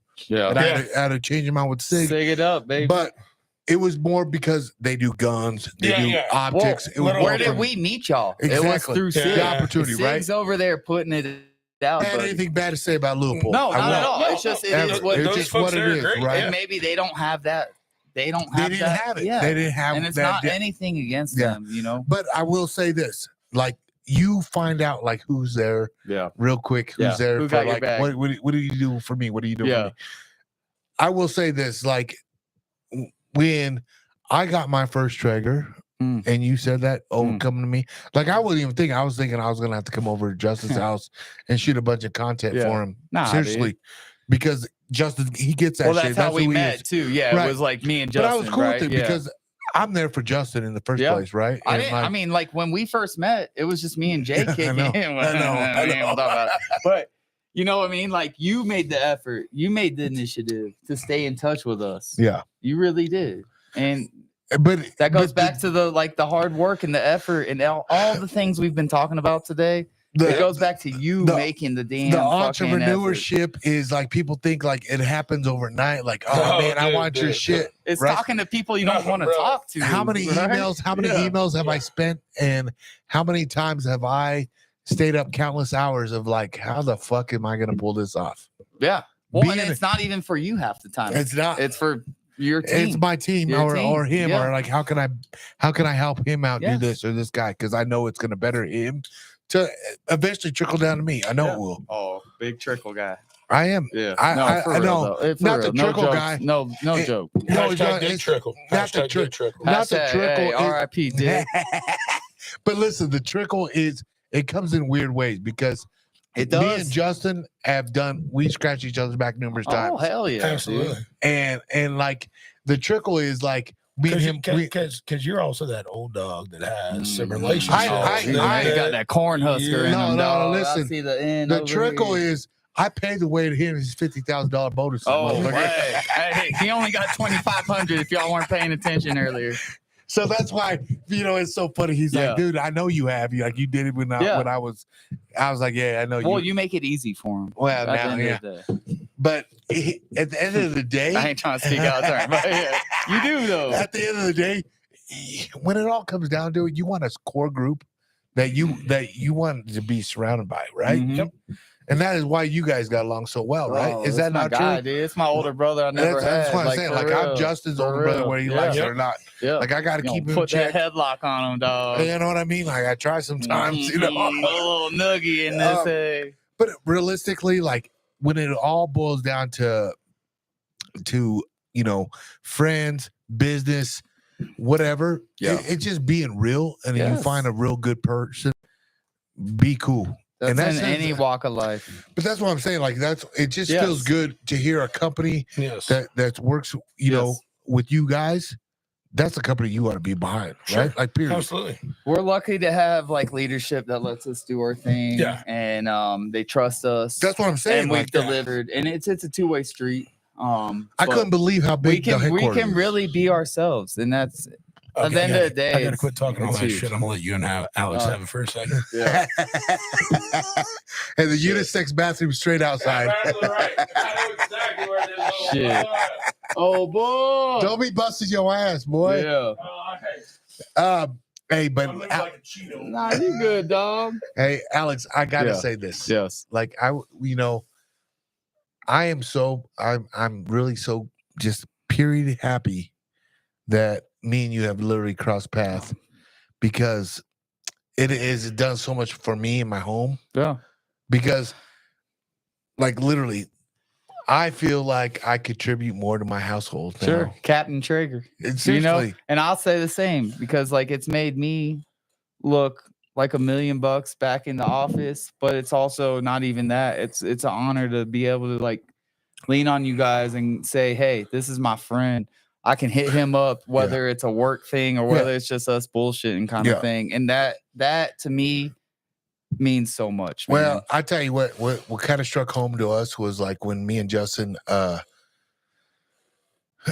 when you asked us to do the Traeger turkey deal, a little Thanksgiving takeover with these boys. Literally, like that. Me and him looked at each other. He goes, "Oh fuck, you know how to cook?" And I was like, well, you know how to shoot video. Yeah. I mean, I put y'all on the spot. "Yeah," for and, real. like But literally, y'all delivered. It was so fun for us. Yes. Like that's what I'm saying. Like to me, that was so rewarding Yes. to do for a company like you guys. 100%. And it wasn't even about like the recognition. It wasn't because obviously Justin doesn't need the recognition. No. It was the brand that stood behind us. I believe like, hey, we're gonna do a turkey takeover. Hell yeah. Are you fucking kidding me? If y'all missed out, DC brought his damn team. He brought the whole crew out, and they'll like that's the thing that warm my heart the most, because those kids are so grateful for a meal like that, right? At that age, and Justin dropped to be a bomb in Justin's on me. house, like it's a very special thing for them, and for us, it made us look great. Yeah, but he set me up for failure, bro. Well, hey, but you didn't. Kind of.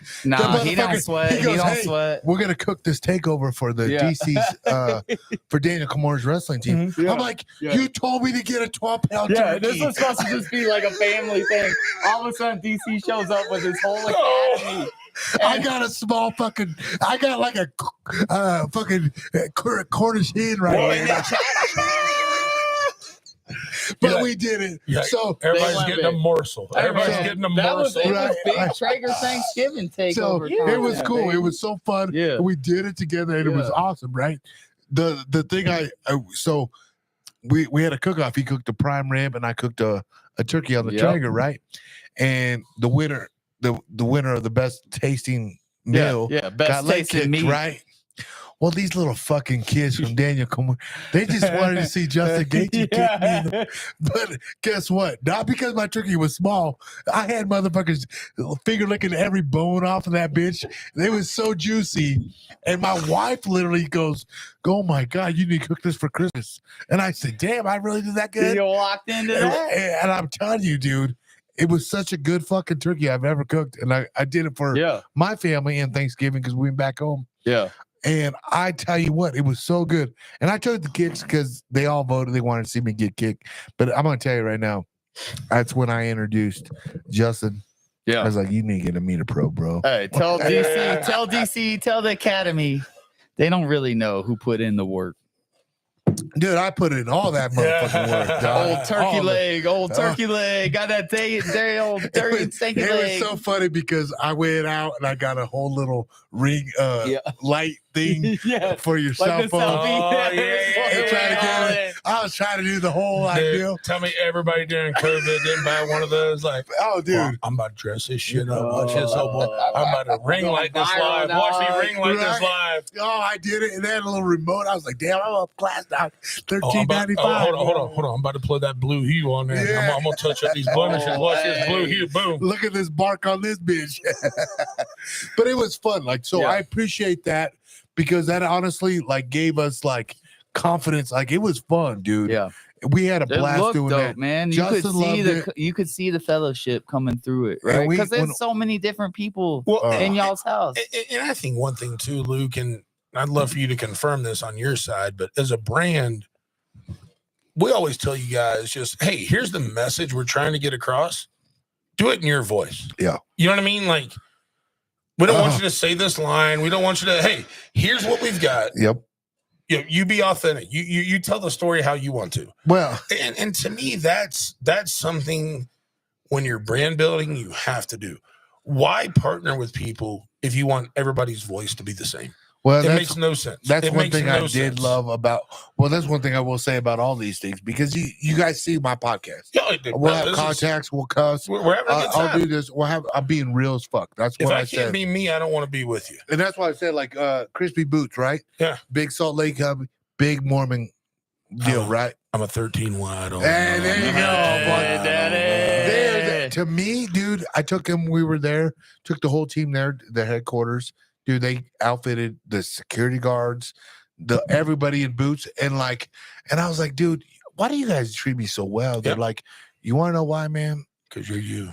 We just like you, but also you hit a demographic that we never hit. Yeah, no. Yeah. And that's the other thing too, is like when you're looking at people to partner with, you know, for those out there that are listening that are, you know, kind of on this journey with Yeah. us, like look for places that aren't traditional. Like Authentic, you know, bro. you think about it, like for me, it's a barbecue guy.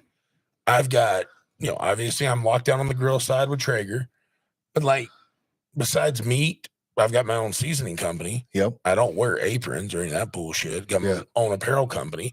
There's not a lot of places to monetize, right? Yeah, No. no. But then start looking at things that you utilize or you believe in, that because what you do in your space gives you a little bit of notoriety, that you can still give them a little bit of shine. Yeah. You know what I mean?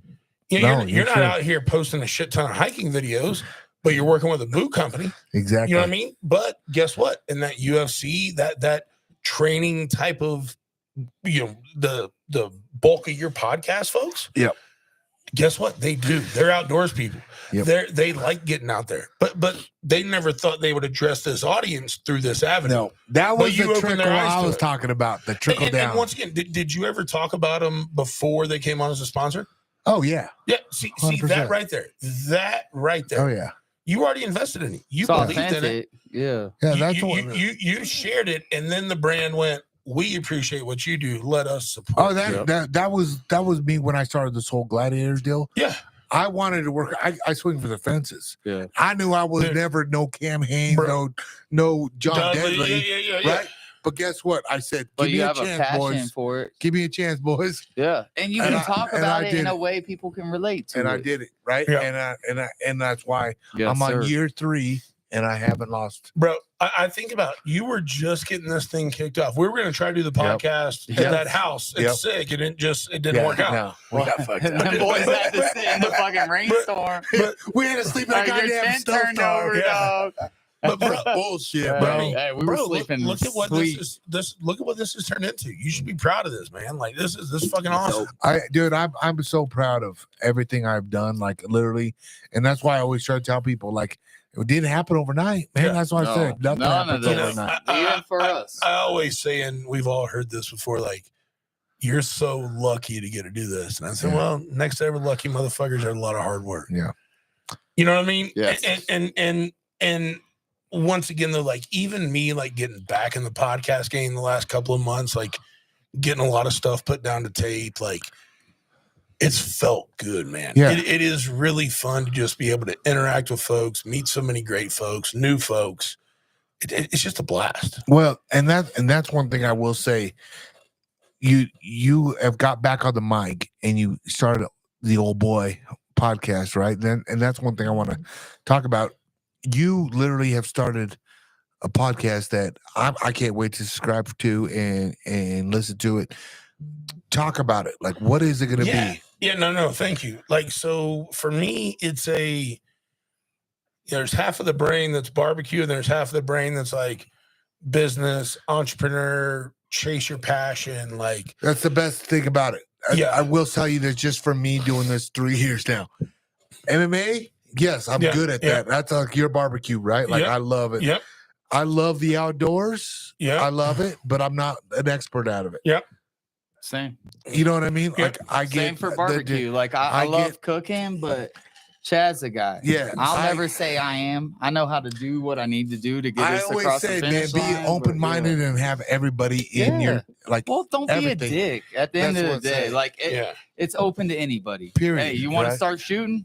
I'm gonna teach Well, you. and- You want and- to start cooking? We're gonna teach you. And that's the whole thing about the podcast. Like, that's where I'm going with it. Is it's like I want to talk to people that I've gotten to meet through this cool life that I've got to live. Like, but I want to take how those people have mentored me and taught me and share that with the listeners. Yeah. So, like, you know, I'll tell you, like I said, the first episode is, you know, me, John Dudley, and Jocko. Awesome. And I remember going into John Dudley's hunt camp the first time. Was this in Iowa? Or No, this was actually in so Traeger.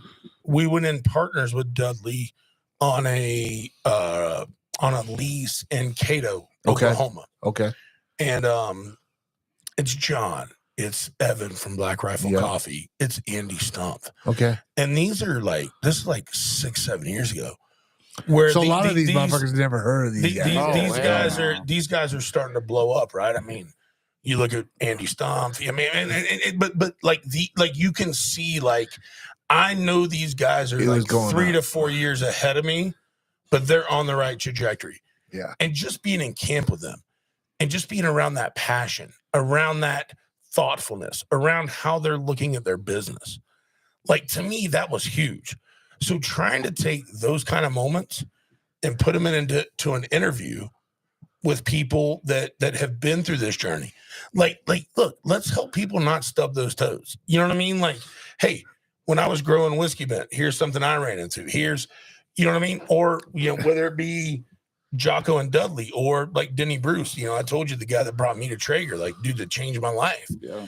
Like, he left Traeger and went on to be the CEO at Dickies. Oh no shit. Dickies, motherfucker. Dickies. Shout out Dang. Dickies Arena in I Fort love that Worth. shit. Then- Socks up high, Yeah. little dicky dog. Hey, bro. And now, hey, you want to talk about a guy that has some swag and some drip? Yeah.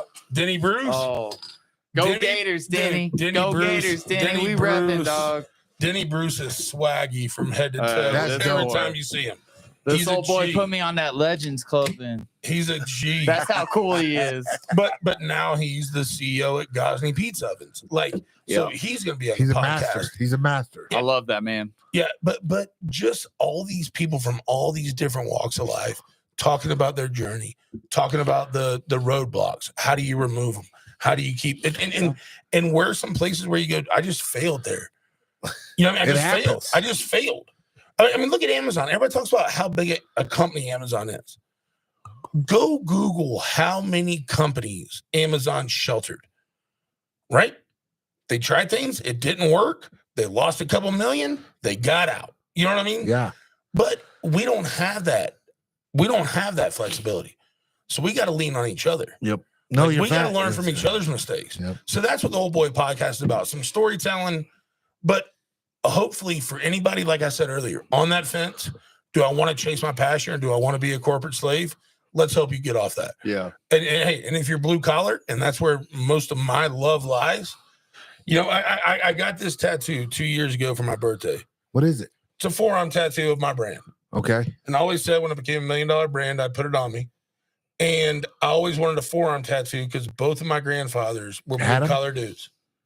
You know, Marines? a welder and a roofer. Okay. Oh. And I just always feel like a forearm tattoo says I'm blue collar. Like this is what I do. Yeah. And so to work with my hands and then be able to celebrate people that work with theirs, that's what got me so excited about this podcast. It's so funny you said it. that. Yeah, that's so funny you said that because I feel like I had uncles that had tats in the front. Yeah, and that forearm tattoo says. It says like, and to me it was like, hey, I'm not hiding who I am, bro. Yeah, I will never probably work an office job. Yeah. Unless I have to, and I got a collar shirt, whatever. And that's one thing I love about this relationship I've got with Traeger is I am an employee, and most people don't know that. Most people think I'm a paid influencer. When you say, Alex? Yeah, I didn't know that. There's probably 50% of people in our office that don't know that I'm an employee at Traeger. Yeah. And this will be the last company I work for. That's awesome. Everything else will be my own brands, but yeah, you don't have to worry about that. Like, what am I doing in an office environment? I'm never going to be in an office environment. Yeah. Don't want to. Yeah. Would probably jump off a bridge before I did. You know what I mean? That's why I said, like, a blue collar, like, I was like, you're either a hard worker or you're a fighter. Yeah. Well, I was not a really hard worker. I was a fighter. But you fought that ass off, bud. No, dude. What you guys do as fighters, that's hard work. That's different. It's a different work, but it's a discipline. It's a discipline. It is different, but I will say, like, there's even times like now, I still try to wonder what I'm going to do when I grow up. I always wonder what I'm going to be when I grow up. How old are you? I'm 43 years old. 47. Yeah, I'm 43 years old. You saw I got 2 kids and a wife. And that was one of the things about the gym today. And I know I've said this already. Yeah, like seeing the kids around the gym. Yeah, just Trevor allows it. But I feel like Trevor's on. Dude, that's a guy that I can't like wait. Neil brought his kids in too. You've had Trevor on your podcast. Yeah. I'm taking it before, right? Mm-hmm. I cannot wait to get him on the Old Boy podcast. If you get Trevor, Trevor Whitman, he told me. Okay, he told me. Here's one thing I will say. Then you probably should get him a Traeger at the office. We're getting one there. And hey, here's my thought. Here's my thought. I want to come out. I want to do 3 podcasts. You, Trev, and Justin. Okay. I want to do them in the octagon. Hell yeah, that'd be dope. I would be dope. That'd be dope. We made that happen? Oh, 100%. 100%. That'll be happen. Done. We'll do it after 300. I will tell you this. Dang. I will tell you this. So Trevor Whitman, like, dude, this is one thing that I will hold dear to my heart forever. He cornered me my last fight in Canada, and I lost to a decision. And that's why I always say I got one more in me. You got one more, because you can't go out can't go on the hour, right? Let's go. But I do like drinking now. So, and eating too. I know. Other moving weight classes. 10 weeks. But one more time. 10 weeks. One more time. I know. I could. 10 weeks. One more time. I literally could. I could. Ain't fucking with little Hulk. Let's go. Hey, then why fucking don't you? I know. 10 weeks. One more time. My kids, one more time. They would love it. I know. I think they would too. Get to see their daddy fight. I know. I think they would. You see what I'm doing right here? I know. You're I'm about to put you. I'm about to put you on fucking blast, old boy. I'm putting me blast on my own shit. That. Your kids are old enough too to. They'd be ringside. Shit, dog. They'd be ringside. Oh, they're old enough. I know. They're old enough. They would be there. They would remember this. Fucking Marcus be like, beer me. But hey, bro, if you don't want to do it, that's cool. No. So I was getting to the point where Trevor was like, hey, man, he gave me a job at the gym. He's like, hey, why are you fighting still, man? Like, you're just fighting wars, dude. And I was like, dude, this is all I know. I said, I got nothing else after this. He's like, what do you mean? Come to work with me. Come work at my gym, coach with me. That was like a fucking... And he did it with a smile the whole time when he said that, right? Gave me a fucking dude. He started out with me like an hourly wage, and after I proved to him like I show up on time, showed up class, dude, he gave me a salary, bro. Hey, dude, bro, it was like life changing for me, right? Like, and look at me now. He quit the job. I went and did my own thing, and I came back with Trevor. We've always coached Justin together, and he started his new gym now. And it's not even like I go there just to be a part of Justin's camp, and I want to help Onyx grow. Right? How do you not want to be there? And I will tell you this: like, there's sometimes you walk in a place and you feel like there's just greatness there. Yep. Sorry, wasn't you? Wasn't Justin? No. Wasn't any of the other fighters. But man, I don't know how much the video guy got today. I hope he got how much I just watched Trevor and how he instructed. Be a coach, man. Like I just took so much from that guy. And then he was just so approachable afterwards and such a. I know people are going to look at this podcast and go, God, Chad wants to fuck Trevor. But dude, he was awesome. Like that guy was. And that's an impact special. that he has. Like a very, very, really very does. special dude. Yeah, very for special sure. dude. He does. Changed your life, has changed Justin's. No, dude, All you have these no other idea. fighters, He's how many A1 people too, man. I mean, look you at have the no idea how many it's- people he's changed look life at the for. champions he reps. Not You I mean, see the come on, belts. man. It's wild, bro. You saw the belts. He's put in the work too. And once again, humble dude and still Yeah, on his own right. lights. And So, that's like, blue colors. When you walk into a gym, you see some guys with a lot of local regional belts hanging from the rafters. Yeah. Nah, motherfucker, these are world Nah. champion UFC Hey. belts. We got the belt before the belt turned into the belt, right? Like you guys got some So you old see it, right? shit. Yeah. And that's one thing I will say about Trevor. Like, so when he said, because I was there when you asked him, "Hey, you want to do a podcast with me?" And he looked at you, and I can kind of He's see it. hesitant. Yeah. And he was like, "Yeah, man, I could do that with you." Because you want to know why? I'm going to tell you this right now. I'm not going to fucking toot my own horn. He knows that I fuck with y'all. Yeah. you vouch for me. You guys vouch for us. Yeah. Justin fucks with you guys. Family, baby. And he knows what you guys did Yeah, in Utah man. with us. He goes, I trust you all. He goes, yeah, hell yeah, cool, Yeah, man. hell yeah. Well, and that's why He when I tell doesn't him, like, do it, dude. He doesn't Yeah, do yeah. interviews because he's been backslashed so hard. Oh, But- bro, how many doing people it- has but he dude, repped? but- I mean, but- the fight game's But fucking that's it. brutal. It's You'll never brutal. see him do interviews It's cutthroat. ever. Never see him do No, I've interviews. never up seen there. him. And I see him in y'all's corner. Hey, and that's about it. And we do it right too. We have the Yeah. video crew come out. We get a lot of the Onyx facility. Have Oh, him yeah. talk about It's all the all stuff he built in there. Like, dude, I want to shine Trevor up because I know he's he a doesn't real- need it, No, but he but fucking it's a deserves polish. Yeah, He it's a polish. of deserves it, dude. Yeah, He he's the real deserves G, it. dude. He's the OG. You know, there's just sometimes you meet people and you go, "That's real. Yeah. That's genuine. That dude's real.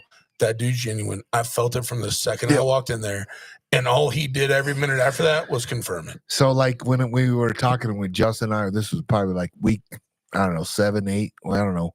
We were, we get in the gym. He puts his shoes on to get ready to work out, and we're talking about, hey, these guys want to come out and cook for us, when you want to do it in March because they want to, do it before you leave, and Embedded's going to come out. We Yeah. want to do the whole thing, and blah blah. Blah.